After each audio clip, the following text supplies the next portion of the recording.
ਧਰਨਾ ਦੁਬਾਰਾ ਫਿਰ ਤੇ ਕਹਿੰਦੇ ਤਿੱਖਾ ਵੀ ਕੀਤਾ ਜਾਏਗਾ। ਕੱਲ ਅੰਮ੍ਰਿਤਸਰ ਦੀਆਂ ਵੀ ਸੜਕਾਂ ਜਾਮ ਤੇ ਅੱਜ ਤੁਸੀਂ ਫਰੀਦਕੋਟ ਵਾਲੇ ਪਾਸੇ ਵੀ ਮੋਰਚੇ ਲਾਏ ਹੋਏ ਨੇ। ਜਦੋਂ ਸਰਕਾਰਾਂ ਇਮਾਨਦਾਰ ਨਾ ਹੋਣ, ਸਰਕਾਰ ਇੱਕ ਇਹ ਨੀਤੀ ਅਪਣਾ ਲੇ ਵੀ ਜਿਸ ਤਰ੍ਹਾਂ ਇੱਕ ਸਾਡੀ ਪੰਜਾਬੀ ਬੋਲੀ ਦਾ ਅਖਾਣ ਹੈ, ਪੰਚਾਂ ਸਰਪੰਚਾਂ ਦਾ ਕਹਿਣਾ ਸਿਰ ਮੱਥੇ, ਯਾਰਾਂ ਦਾ ਪਨਾਲਾ ਉੱਥੇ ਦਾ ਉੱਥੇ। ਤਾਂ ਸਰਕਾਰ ਨੇ ਉਹੀ ਨੀਤੀਆਂ ਉਹਨਾਂ ਸਰਕਾਰਾਂ ਵਾਲੀਆਂ ਹੀ ਰੱਖ ਲਈਆਂ। ਮੰਗਾਂ ਮੰਨੀਆਂ ਹੋਈਆਂ ਮੰਗਾਂ ਜਿਨ੍ਹਾਂ ਦੇ ਉੱਤੇ ਅਸੀਂ ਅੱਜ ਰੋਡ ਦੇ ਉੱਤੇ ਬੈਠੇ। ਕਿਸਾਨੀ ਅੰਦੋਲਨ ਤੇ ਇਸ ਅੰਦੋਲਨ 'ਚ ਫਰਕ ਸਮਝਦੇ ਹੋ? ਪਹਿਲਾਂ ਤਾਂ ਇਹ ਦੱਸੋ, ਤੁਹਾਨੂੰ ਲੱਗਦਾ ਕਿ ਦੋਨਾਂ 'ਚ ਫਰਕ ਹੈਗਾ? ਇੱਕ ਤਾਂ ਕਿਸਾਨੀ ਅੰਦੋਲਨ ਸੀ ਜਿਹੜਾ ਵਾਕਈ ਸਾਰੇ ਪੰਜਾਬ, ਹਰਿਆਣਾ ਤੇ ਦੂਰੋਂ ਦੂਰੋਂ ਲੋਕ ਆ ਉਹਨਾਂ ਨੇ ਸਿਰਜਿਆ ਸੀਗਾ ਤੇ ਉਹ ਵਾਕਈ ਲੱਗਦਾ ਸੀਗਾ। ਦੇਖੋ ਉਹ ਅੰਦੋਲਨ ਕੀ ਸੀ ਵੀ ਇੱਕ ਕਾਨੂੰਨ ਆਏ ਸਾਡੇ ਤੇ, ਸਾਡੇ ਕਾਰਪੋਰੇਟ ਘਰਾਣਿਆਂ ਦੇ ਇਸ਼ਾਰੇ ਤੇ ਕਾਨੂੰਨ ਬਣੇ। ਅਸੀਂ ਉਸ ਲੋਕਾਂ ਨੇ ਉਸ ਸਮੱਸਿਆ ਨੂੰ ਸਮਝਿਆ ਵੀ ਸਾਡੀਆਂ ਜ਼ਮੀਨਾਂ ਚਲੀਆਂ ਜਾਣ।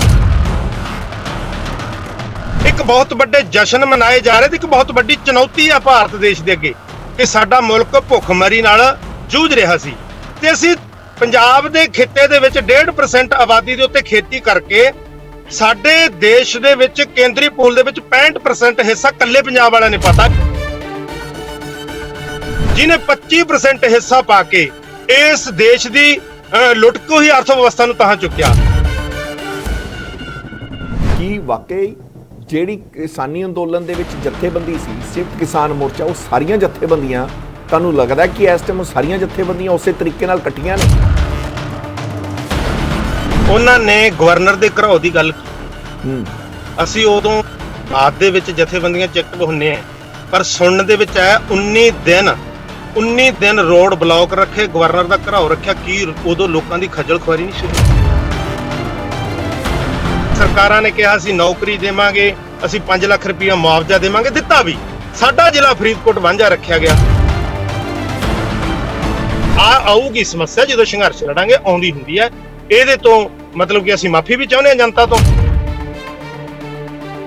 ਉੱਥੇ ਸਭ ਤੋਂ ਵੱਡਾ ਕੀ ਸੀ? ਏਕਾ ਜ਼ਰੂਰ ਸੀ, ਜਥੇਬੰਦੀਆਂ ਸਾਰੀਆਂ ਇਕੱਠੀਆਂ ਸੀ, ਲੋਕ ਵੀ ਤੁਹਾਡੇ ਨਾਲ ਜੁੜੇ ਕਿਉਂਕਿ ਲੋਕਾਂ ਨੇ ਉੱਥੇ ਬੜੀ ਇੱਕ ਆਵਾਜ਼ ਆਈ, ਕਹਿੰਦੇ ਜ਼ਮੀਨ ਤਾਂ ਨਹੀਂ ਪਰ ਜ਼ਮੀਰ ਹੈ। ਬੜੀਆਂ ਸਾਰੀਆਂ ਇਹੋ ਜਿਹੀਆਂ ਮੰਗਾਂ ਹੁੰਦੀਆਂ ਇੰਦਰਜੀਤ ਜੀ, ਉਹ ਸੈਂਟਰ ਦੇ ਅਧੀਨ ਹੁੰਦੀਆਂ ਤੇ ਬੜੀ ਸਾਰੀਆਂ ਇਹੋ ਜਿਹੀਆਂ ਹੁੰਦੀਆਂ ਕਿ ਜਿਹੜਾ ਸੂਬਾ ਸਰਕਾਰ ਦੇ ਅੰਦਰ ਹੁੰਦੀਆਂ। ਹੁਣ ਤੁਸੀਂ ਮੰਨ ਲਓ ਆਪਣੀ ਮੰਗ ਹੋਈ ਸੈਂਟਰ, ਉਹ ਕਲਮ ਚੱਲਣੀ ਹੈ ਸੈਂਟਰ ਵਾਲਿਆਂ ਦੀ, ਤੇ ਜੇ ਆਪਾਂ ਇੱਥੇ ਬੈਠੇ ਹੋਗੇ ਫਰਕ ਨਹੀਂ ਹੈ। ਉਦੋਂ ਕੀ ਸਾਰੇ ਇਕੱਠੇ ਤਾਂ ਨਹੀਂ ਸੀ? ਸਾਰੀਆਂ ਜਥੇਬੰਦੀਆਂ ਅੱਡੋ ਅੱਡੀ ਸੀ, ਸਾਰੀਆਂ ਆਪੋ ਆਪ ਦਾ ਢੋਲਕੀ ਕੁੱਟ ਰਹੀਆਂ ਸੀ। ਆਪਣੇ ਪੰਜਾਬ ਦੇ ਵਿੱਚ, ਹਰਿਆਣੇ ਦੇ ਵਿੱਚ ਅੱਡੋ ਅੱਡੀ ਜਥੇਬੰਦੀਆਂ ਦਾ 2 ਮਹੀਨੇ ਅੰਦੋਲਨ ਆਪੋ ਆਪਣਾ ਚੱਲਿਆ। ਤੁਹਾਨੂੰ ਇਹ ਪਤਾ ਹੈ ਕਿ ਕੇਂਦਰ ਸਰਕਾਰ ਨੂੰ ਜਦੋਂ ਇਹ ਫਾਈਲ ਕੇਂਦਰ ਸਰਕਾਰ ਵਾਲੇ ਪਾਸੇ ਦਿੰਦੇ ਨੇ ਵੀ ਕੇਂਦਰ ਸਰਕਾਰ ਅੱਗੇ ਉਹ ਪ੍ਰਪੋਜ਼ਲ ਰੱਖੀ ਜਾਂਦੀ ਹੈ ਤੇ ਕੇਂਦਰ ਸਰਕਾਰ ਹੱਥ ਖੜੇ ਕਰ ਦਿੰਦੀ ਹੈ ਵੀ ਸਾਡੇ ਕੋਲ ਪੈਸੇ ਹੈ ਨਹੀਂ, ਤੁਸੀਂ ਆਪਸ 'ਚ ਨਜਿੱਠੋ। ਮੰਨੇ ਹੋਇਆ ਨਾ ਮੰਗ ਵੀ ਹਾਂ ਕਿਸਾਨ ਦਾ ਖਰਚਾ ਆ ਰਿਹਾ ਹੈ। ਕੇਂਦਰ ਸਰਕਾਰ ਨੇ 500 ਰੁਪਇਆ ਨਹੀਂ ਦਿੱਤਾ ਸੀ, 2000 ਰੁਪਇਆ ਤਾਂ ਬਣਦਾ ਸੀ ਇਹਨਾਂ ਦਾ ਦੇਣਾ ਜਦੋਂ ਇਹ ਮੰਨ ਗਏ ਸੀ, ਪਰ ਕਿਉਂ ਨਾ ਦਿੱਤਾ? ਕਿਉਂਕਿ ਪਰਾਲੀ ਦਾ ਮੁੱਦਾ ਮੈਨੂੰ ਨਹੀਂ ਲੱਗਦਾ ਕਿ ਨਾ ਤਾਂ ਕਿਸਾਨਾਂ ਦੇ ਕੋਲ ਕੋਈ ਹੱਲ ਹੁੰਦਾ ਨਿਕਲ ਰਿਹਾ, ਕਿਉਂਕਿ ਨਾ ਸਰਕਾਰ ਕੱਢ ਰਹੀ ਹੈ। ਸਰਕਾਰ ਜੇ ਕੱਢਣਾ ਚਾਹੁੰਦੀ ਹੈ, ਸਰਕਾਰ ਕੋਈ ਇਨੀਸ਼ੀਏਟਿਵ ਲੈਂਦੀ ਹੈ ਤਾਂ ਕਿਸਾਨ ਅੱਗੋਂ ਰਿਟੈਲੀਏਟ ਕਰਦੇ ਨੇ। ਉਹਨਾਂ ਦੀ ਆਪਣੀ ਮਜਬੂਰੀ ਹੈ ਤੇ ਜਾਇਜ਼ ਵੀ, ਕਿਉਂਕਿ ਕਿਸਾਨ ਪਹਿਲਾਂ ਹੀ ਪੀੜਿਆ ਪਿਆ। ਕਿਸਾਨ ਦੇ ਕੋਲ ਬਹੁਤ ਪੈਸੇ ਪਏ ਨੇ। ਕਿਸਾਨ, ਅਸੀਂ ਆਪਾਂ ਡੇਲੀ ਖਬਰਾਂ ਪੜ੍ਹਦੇ ਹਾਂ, ਕੋਈ ਨਾ ਕੋਈ ਵਿਚਾਰਾ ਕਰਜ਼ਾਈ ਜਾਂਦਾ ਹੈ ਤੇ ਕਿਤੇ ਨਾ ਕਿਤੇ ਉਹ ਫਾਹਾ ਲੈਣ ਜੋਗਾ ਹੀ ਹੈ। ਇਸ ਜਿਹੜਾ ਟਾਈਮ ਬਿਜਾਈ ਦਾ, ਜਿਹੜਾ ਟਾਈਮ ਵਾਈ ਦਾ, ਜਦੋਂ ਉਹ ਅਗਰ ਉਸ ਟਾਈਮ ਉਹ ਧਰਨੇ ਲਾਊਗਾ ਤਾਂ ਜਿਹੜਾ ਥੋੜੇ ਬਹੁਤ 2 ਰੁਪਈਏ ਦੀ ਜੇਬ ਚਾਹੁੰਦੇ ਹੋਣਗੇ ਤਾਂ ਉਹ ਵੀ ਨਹੀਂ ਰਹਿਣਗੇ। ਮੰਨ ਲਓ ਇਹ ਧਰਨਾ ਚੱਲਿਆ, ਸਾਲ ਚੱਲਿਆ, ਤੁਹਾਨੂੰ ਨਹੀਂ ਲੱਗਦਾ ਕਿ ਜਿਹੜੇ ਕਿਸਾਨ ਉੱਥੇ ਬੈਠੇ ਨੇ ਘੱਟ ਤੋਂ ਘੱਟ ਵੀ ਉਹ ਕਿਸਾਨ ਸਫਰ ਹੋਣਗੇ? ਉਹਨਾਂ ਨੂੰ ਵਾਕਈ ਦਿੱਕਤ, ਉਹਨਾਂ ਦਾ ਘਰ ਹੈ ਪਿੱਛੇ, ਉਹਦੀ ਕੌਣ ਜ਼ਿੰਮੇਵਾਰੀ ਲੈਂਦਾ? ਇਹ ਫਿਰ ਦੇਖੋ ਸੁਰਿੰਦਰ ਜੀ, ਫਿਰ ਧਰਨੇ ਤੋਂ ਬਿਨਾਂ ਹੱਲ ਵੀ ਕਰੇ ਸਰਕਾਰ। ਜਿਹੜੀਆਂ ਡਿਮਾਂਡਾਂ ਹੈ ਧਰਨਿਆਂ ਤੋਂ ਬਿਨਾਂ ਸਰਕਾਰਾਂ ਕਰਦੀਆਂ ਕੀ ਹੈ? ਪਹਿਲਾਂ ਸਾਰੇ ਜਥੇਬੰਦੀਆਂ ਨੂੰ ਕਲੈਕਟਿਵਲੀ ਇੱਕ ਥਾਂ ਤੇ ਬੈਠ ਕੇ ਤੁਹਾਡੇ ਆਪਸ 'ਚ ਕਿੰਨੇ ਮਰਜ਼ੀ ਮਤਭੇਦ ਹੋਣ, ਪਰ ਮੁੱਦੇ ਤਾਂ ਇੱਕ ਹੋਣੇ ਚਾਹੀਦੇ। ਮੁੱਦੇ ਇੱਕ ਹੋਣੇ ਚਾਹੀਦੇ। ਹੁਣ ਪਰਾਲੀ ਦਾ ਮੁੱਦਾ ਤੁਸੀਂ ਗੁਰਾਹਾ ਜੀ ਨੂੰ ਪੁੱਛ ਲਓ, ਡੱਲੇਵਾਲ ਜੀ ਨੂੰ, ਉਹਨਾਂ ਦਾ ਵੀ ਇੱਕੋ ਹੀ ਮੁੱਦਾ ਹੈ। ਰਾਜੇਵਾਲ ਜੀ, ਹਾਂ ਜੀ, ਪਰਾਲੀ ਦਾ ਹੱਲ ਹੋਣਾ ਚਾਹੀਦਾ। ਕਿਸੇ ਮਰਜ਼ੀ ਕਿਸਾਨ ਨੂੰ ਪੁੱਛ ਲਓ, ਹੋਣਾ ਚਾਹੀਦਾ। ਪਰ ਜਦੋਂ ਇੱਕ ਟੇਬਲ ਤੇ ਬੈਠ ਕੇ ਘੱਟ ਤੋਂ ਘੱਟ, ਹੁਣ ਮੰਨ ਲਓ ਕਿ ਤੁਸੀਂ ਕਹਿੰਦੇ ਹੋ ਜੀ ਮੈਂ 1500 ਚ ਰਾਜੀ ਹਾਂ, ਤੁਹਾਨੂੰ ਸਰਕਾਰ ਕਿਸ ਤਰੀਕੇ ਨਾਲ ਉਹ ਸਰਕਾਰ ਇਨੀਸ਼ੀਏਟਿਵ ਲਊਗੀ, ਮੋਹਰ ਕਿਵੇਂ ਲਾਊਗੀ? ਜਿਹੜੀਆਂ ਮੀਟਿੰਗਾਂ ਦੇ ਵਿੱਚ ਮੰਨ ਲਈਆਂ ਮੰਗਾਂ, ਉਹਦੇ ਤੇ ਨੋਟੀਫਿਕੇਸ਼ਨ ਜਾਰੀ ਕਰ ਦਿਓ। ਉਗਰਾਹਾਂ ਜੀ ਦਾ ਧਰਨਾ ਚੱਲਿਆ, ਉਗਰਾਹਾਂ ਦੇ ਧਰਨੇ ਦੇ ਵਿੱਚ ਨੋਟੀਫਿਕੇਸ਼ਨ ਜਾਰੀ ਕਰਨ ਦੇ ਅਸੀਂ ਆਉਂਦੇ ਨਾ, ਕਿਉਂਕਿ ਹਰੇਕ ਬੰਦਾ ਨੌਕਰੀ ਪੇਸ਼ਾ ਬੰਦਾ ਹੈ, ਚਾਹੇ ਉਹ ਧਰਨੇ ਦੇ ਕਾਰਨ ਉਹਨੂੰ ਪਤਾ ਨਹੀਂ ਕਿੰਨਾ ਕਬਲੇਵਾ ਖਾ ਕੇ ਜਾਣਾ ਪੈਂਦਾ ਹੋਊ, ਹਰੇਕ ਦੀ ਜੇਬ ਦੇ ਵਿੱਚ ਉਨੇ ਕੀ ਪੈਸੇ ਨੇ। ਉਹ ਵੀ ਉਸ ਤਰੀਕੇ ਨਾਲ ਦੇਖਦਾ ਕਿ ਮੈਨੂੰ ਵੀ ਪੈਟਰੋਲ ਡੀਜ਼ਲ ਮੇਰਾ ਵੱਧ ਲੱਗਣ ਲੱਗ ਗਿਆ, ਮੈਂ ਜਿੱਥੇ ਲੇਟ ਪਹੁੰਚਣਾ ਮੇਰੀ ਵੀ ਦਿਹਾੜੀ ਅੱਧੀ ਲੱਗਣ ਲੱਗ ਗਈ ਜਿੱਥੇ ਮੇਰੀ ਪੂਰੀ ਦਿਹਾੜੀ ਹੋਣੀ ਸੀ। ਤੇ ਕਿਉਂਕਿ ਦੂਜਾ ਇਹ ਨਹੀਂ ਪਤਾ ਹੁੰਦਾ ਵੀ ਉਹ ਧਰਨਾ ਕਦੋਂ ਖਤਮ ਹੋਣਾ, ਪਰ ਕਦੋਂ ਧਰਨਾ ਚੱਕਣਾ ਨਾ ਤਾਂ ਉਹ ਸਰਕਾਰ ਨੂੰ ਪਤਾ ਹੁੰਦਾ ਤੇ ਨਾ ਉਹ ਜਥੇਬੰਦੀਆਂ ਨੂੰ ਪਤਾ ਹੁੰਦਾ। ਤੇ ਜਿਹੜਾ ਉਹ ਵਿਚਾਰਾ ਉੱਥੇ ਜਿਹੜਾ ਡੇਲੀ ਜਾਣ ਵਾਲਾ ਹੁੰਦਾ, ਜਿਹੜਾ ਟ੍ਰੈਫਿਕ ਹੁੰਦਾ, ਲੋਕ ਹੁੰਦੇ ਆ, ਉਹਨਾਂ ਨੂੰ ਵੀ ਨਹੀਂ ਪਤਾ ਹੁੰਦਾ। ਇਹ ਸਿੰਘੂ ਬਾਰਡਰ ਵਾਲਿਆਂ ਨੂੰ ਵੀ ਨਹੀਂ ਪਤਾ ਸੀ, ਟਿੱਕਰੀ ਵਾਲਿਆਂ ਨੂੰ ਵੀ ਨਹੀਂ ਪਤਾ ਸੀ, ਉਹਨਾਂ ਨੂੰ ਵੀ ਲੱਗਿਆ ਸੀ 2 ਮਹੀਨੇ ਛੁੱਟ ਜਾਣ। ਉਹ ਅਸੀਂ ਬਹਾਲ ਰੱਖੀਆਂ ਹੋਈਆਂ, ਫਿਰ ਵੀ ਸਾਨੂੰ ਪਤਾ ਵੀ ਸਮੱਸਿਆ ਆ ਜਾਂਦੀ ਹੈ। ਜਦੋਂ ਸੰਘਰਸ਼ ਲੜਦੇ ਆ, ਲੋਕਾਂ ਨੂੰ ਸਮੱਸਿਆ ਆਉਂਦੀ ਹੈ, ਅਸੀਂ ਉਹਨਾਂ ਲੋਕਾਂ ਤੋਂ ਮਾਫੀ ਮੰਗਦੇ ਹਾਂ ਇਸ ਗੱਲ ਦੀ।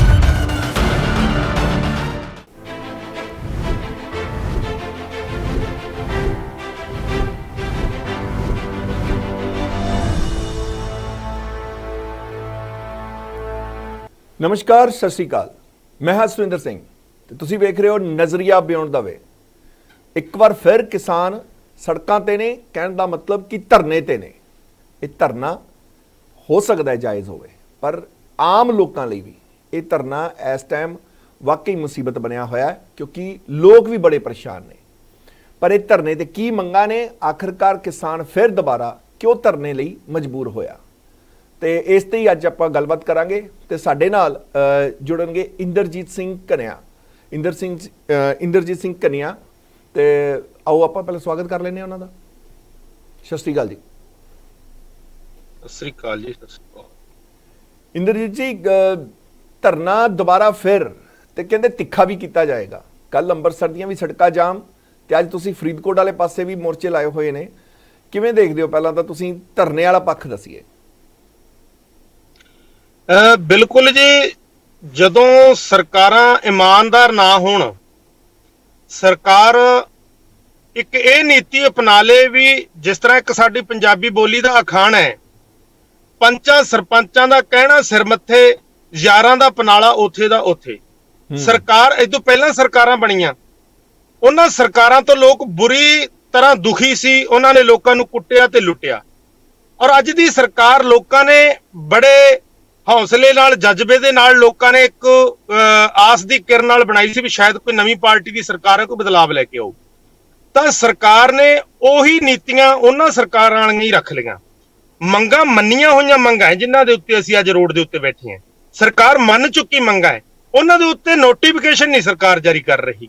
ਸਰਕਾਰ ਇੱਕ ਟਾਲ ਮਟੋਲ ਦੀ ਨੀਤੀ ਨਾਲ ਚੱਲ ਰਹੀ ਹੈ। ਇਸ ਕਰਕੇ ਅੱਜ ਸਾਨੂੰ ਇਹ ਮਜਬੂਰ ਹੋ ਕੇ ਜਿਹੜਾ ਰੋਡ ਦੇ ਉੱਪਰ ਆਉਣਾ ਪਿਆ। ਪਰ ਇੰਦਰਜੀਤ ਸਿੰਘ ਜੀ, ਰੋਡ ਦੇ ਉੱਪਰ ਆਣਾ ਬਿਲਕੁਲ ਜਾਇਜ਼ ਹੈ, ਧਰਨਾ ਤੇ, ਪਰ ਆਮ ਲੋਕਾਂ, ਦੇਖੋ ਕਿਸਾਨੀ ਅੰਦੋਲਨ ਤੇ ਇਸ ਅੰਦੋਲਨ 'ਚ ਫਰਕ ਸਮਝਦੇ ਹੋ? ਪਹਿਲਾਂ ਤਾਂ ਇਹ ਦੱਸੋ, ਤੁਹਾਨੂੰ ਲੱਗਦਾ ਕਿ ਦੋਨਾਂ 'ਚ ਫਰਕ ਹੈਗਾ? ਇੱਕ ਤਾਂ ਕਿਸਾਨੀ ਅੰਦੋਲਨ ਸੀ ਜਿਹੜਾ ਵਾਕਈ ਸਾਰੇ ਪੰਜਾਬ, ਹਰਿਆਣਾ ਤੇ ਦੂਰੋਂ ਲੋਕ ਆ ਉਹਨਾਂ ਨੇ ਸਿਰਜਿਆ ਸੀਗਾ, ਤੇ ਉਹ ਵਾਕਈ ਲੱਗਦਾ ਸੀਗਾ, ਤੇ ਇੱਕ ਹੋਣੇ ਵਾਲਾ ਅੰਦੋਲਨ ਹੈ। ਦੋਨਾਂ 'ਚ ਫਰਕ ਕੀ ਲੱਗਦਾ ਵੈਸੇ ਤੁਹਾਨੂੰ? ਨਹੀਂ, ਫਰਕ ਕੁਛ ਨਹੀਂ ਜੀ, ਉਹੀ ਅੰਦੋਲਨ ਇਹ ਹੈ। ਇਹ ਇਸ ਤਰ੍ਹਾਂ ਹੈ ਜੀ, ਵੇਖੋ ਉਹ ਅੰਦੋਲਨ ਕੀ ਸੀ ਵੀ ਇੱਕ ਕਾਨੂੰਨ ਆਏ ਸਾਡੇ ਤੇ, ਸਾਡੇ ਕਾਰਪੋਰੇਟ ਘਰਾਣਿਆਂ ਦੇ ਇਸ਼ਾਰੇ ਤੇ ਕਾਨੂੰਨ ਬਣੇ। ਅਸੀਂ ਉਸ ਲੋਕਾਂ ਨੇ ਉਸ ਸਮੱਸਿਆ ਨੂੰ ਸਮਝਿਆ ਵੀ ਸਾਡੀਆਂ ਜ਼ਮੀਨਾਂ ਚਲੀਆਂ ਜਾਣਗੀਆਂ। ਜਿਹੜੀਆਂ ਇਹ ਮੰਗਾਂ ਹੈ ਨਾ ਜੀ, ਇਹ ਵੀ ਉੱਥੋਂ ਹੀ ਨਿਕਲ ਕੇ ਆਈਆਂ ਹੋਈਆਂ। ਸਰਕਾਰਾਂ ਕੀ ਚਾਹੁੰਦੀਆਂ? ਵੇਖੋ, ਇਹ ਉਹ ਖੇਤੀ ਹੈ ਜੀ, ਇਹ ਉਹ ਖੇਤੀ ਹੈ। 1947 ਦੇ ਵਿੱਚ ਸਾਡਾ ਭਾਰਤ ਦੇਸ਼ ਆਜ਼ਾਦ ਹੁੰਦਾ ਹੈ। ਇੱਕ ਬਹੁਤ ਵੱਡੇ ਜਸ਼ਨ ਮਨਾਏ ਜਾ ਰਹੇ ਤੇ ਇੱਕ ਬਹੁਤ ਵੱਡੀ ਚੁਣੌਤੀ ਆ ਭਾਰਤ ਦੇਸ਼ ਦੇ ਅੱਗੇ ਕਿ ਸਾਡਾ ਮੁਲਕ ਭੁੱਖਮਰੀ ਨਾਲ ਜੂਝ ਰਿਹਾ ਸੀ, ਤੇ ਅਸੀਂ ਪੰਜਾਬ ਦੇ ਖਿੱਤੇ ਦੇ ਵਿੱਚ 1.5% ਆਬਾਦੀ ਦੇ ਉੱਤੇ ਖੇਤੀ ਕਰਕੇ ਸਾਡੇ ਦੇਸ਼ ਦੇ ਵਿੱਚ ਕੇਂਦਰੀ ਪੂਲ ਦੇ ਵਿੱਚ 65% ਹਿੱਸਾ ਕੱਲੇ ਪੰਜਾਬ ਵਾਲਿਆਂ ਨੇ ਪਤਾ। ਇਹ ਉਹ ਖੇਤੀ ਹੈ, ਇਹ ਉਹ ਖੇਤੀ ਹੈ। ਜ਼ਿਆਦਾ ਲੰਬਾ ਸਮਾਂ ਨਹੀਂ ਹੋਇਆ, ਥੋੜਾ ਸਮਾਂ ਹੀ ਹੋਇਆ ਜਦੋਂ ਕਰੋਨਾ ਕਾਲ ਆਇਆ। ਕਰੋਨਾ ਕਾਲ ਦੇ ਵਿੱਚ ਸਾਡੇ ਦੇਸ਼ ਦੀ ਅਰਥ ਵਿਵਸਥਾ ਬੁਰੀ ਤਰ੍ਹਾਂ ਚਕਨਾਚੂਰ ਹੋਈ। ਇਹ ਉਹ ਖੇਤੀ ਹੈ ਜਿਹਨੇ 25% ਹਿੱਸਾ ਪਾ ਕੇ ਇਸ ਦੇਸ਼ ਦੀ ਲੁੱਟ ਕੇ ਹੀ ਅਰਥ ਵਿਵਸਥਾ ਨੂੰ ਤਾਂ ਚੁੱਕਿਆ। ਅੱਜ ਸਾਡੇ ਜਿਹੜੇ ਬਹੁ ਕੌਮੀ ਕੰਪਨੀਆਂ ਰੱਖ ਲਓ, ਕਾਰਪੋਰੇਟ ਘਰਾਣਿਆਂ ਪੱਬਾਂ ਭਾਰ ਹੋਏ ਐ ਇਸ ਖੇਤੀ ਨੂੰ ਖੋਣ ਦੇ ਲਈ ਸਾਡੇ ਕਿਸਾਨਾਂ ਤੋਂ, ਤੇ ਸਰਕਾਰਾਂ ਉਹਨਾਂ ਦੀ ਤਰਜਮਾਨੀ ਕਰ ਰਹੀਆਂ। ਇਹ ਜਿਹੜੇ ਮਸਲੇ ਐ ਇਹ ਸਾਰੇ ਹੀ ਉਸ ਅੰਦੋਲਨ ਤੇ ਇਸ ਅੰਦੋਲਨ ਦੇ ਵਿੱਚ ਕੋਈ ਫਰਕ ਨਹੀਂ। ਸਰਕਾਰਾਂ ਕਿਸਾਨ ਨੂੰ ਮਾਰਨਾ ਚਾਹੁੰਦੀਆਂ, ਹੱਥ ਖੜੇ ਕਰਕੇ ਖੇਤੀ ਚੋਂ ਬਾਹਰ ਕਰਨਾ ਚਾਹੁੰਦੀਆਂ ਤੇ ਜ਼ਮੀਨ ਖੋ ਕੇ ਕਾਰਪੋਰੇਟ ਘਰਾਣਿਆਂ ਨੂੰ ਦੇਣ ਲਈ ਉਤਾਵਲੀਆਂ ਹੋਈਆਂ ਨੇ।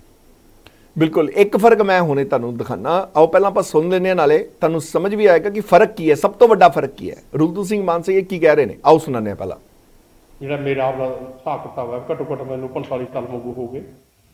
ਗਵਰਨਰ ਘੇਰਿਆ ਸੀ, ਅਸੀਂ ਗਵਰਨਰ ਤੋਂ 4-5 ਮੰਗਾਂ ਮਨਾਇਆ ਹੈ ਬਾਕਾਇਦੇ। ਕਹਿੰਦਾ ਵੀ ਜਿੰਨਾ ਚਿਰ ਅਗਵਾਨੀ ਰਾਜ ਰਹੂਗਾ ਇਹ ਤੁਹਾਡੀਆਂ ਮੰਗਾਂ ਲਾਗੂ ਹੀ ਹੋ ਗਿਆ, ਕਿ ਤਰ੍ਹਾਂ ਤੁਹਾਨੂੰ ਕੋਈ ਨਹੀਂ ਬੁਲਾ, ਕਰਜ਼ੇ 'ਚ ਨਹੀਂ ਬੁਲਾਊਗਾ, ਖਾਲਾਂ ਦੇ ਪੈਸਿਆਂ 'ਚ ਨਹੀਂ ਬੁਲਾਊਗਾ, ਸੋਤੋਂ ਕੋਈ ਹੋਰ ਚੁੰਗੀ ਨਹੀਂ ਲਓ। ਮਤਲਬ ਜਿੱਦੇ ਪੱਕੀਆਂ ਲਾਗੂ ਹੋਣਗੀਆਂ ਉਹ ਜਿੱਦੇ ਸਰਕਾਰ ਬਣ ਗਈ ਉਹ ਕਰ ਦੂ।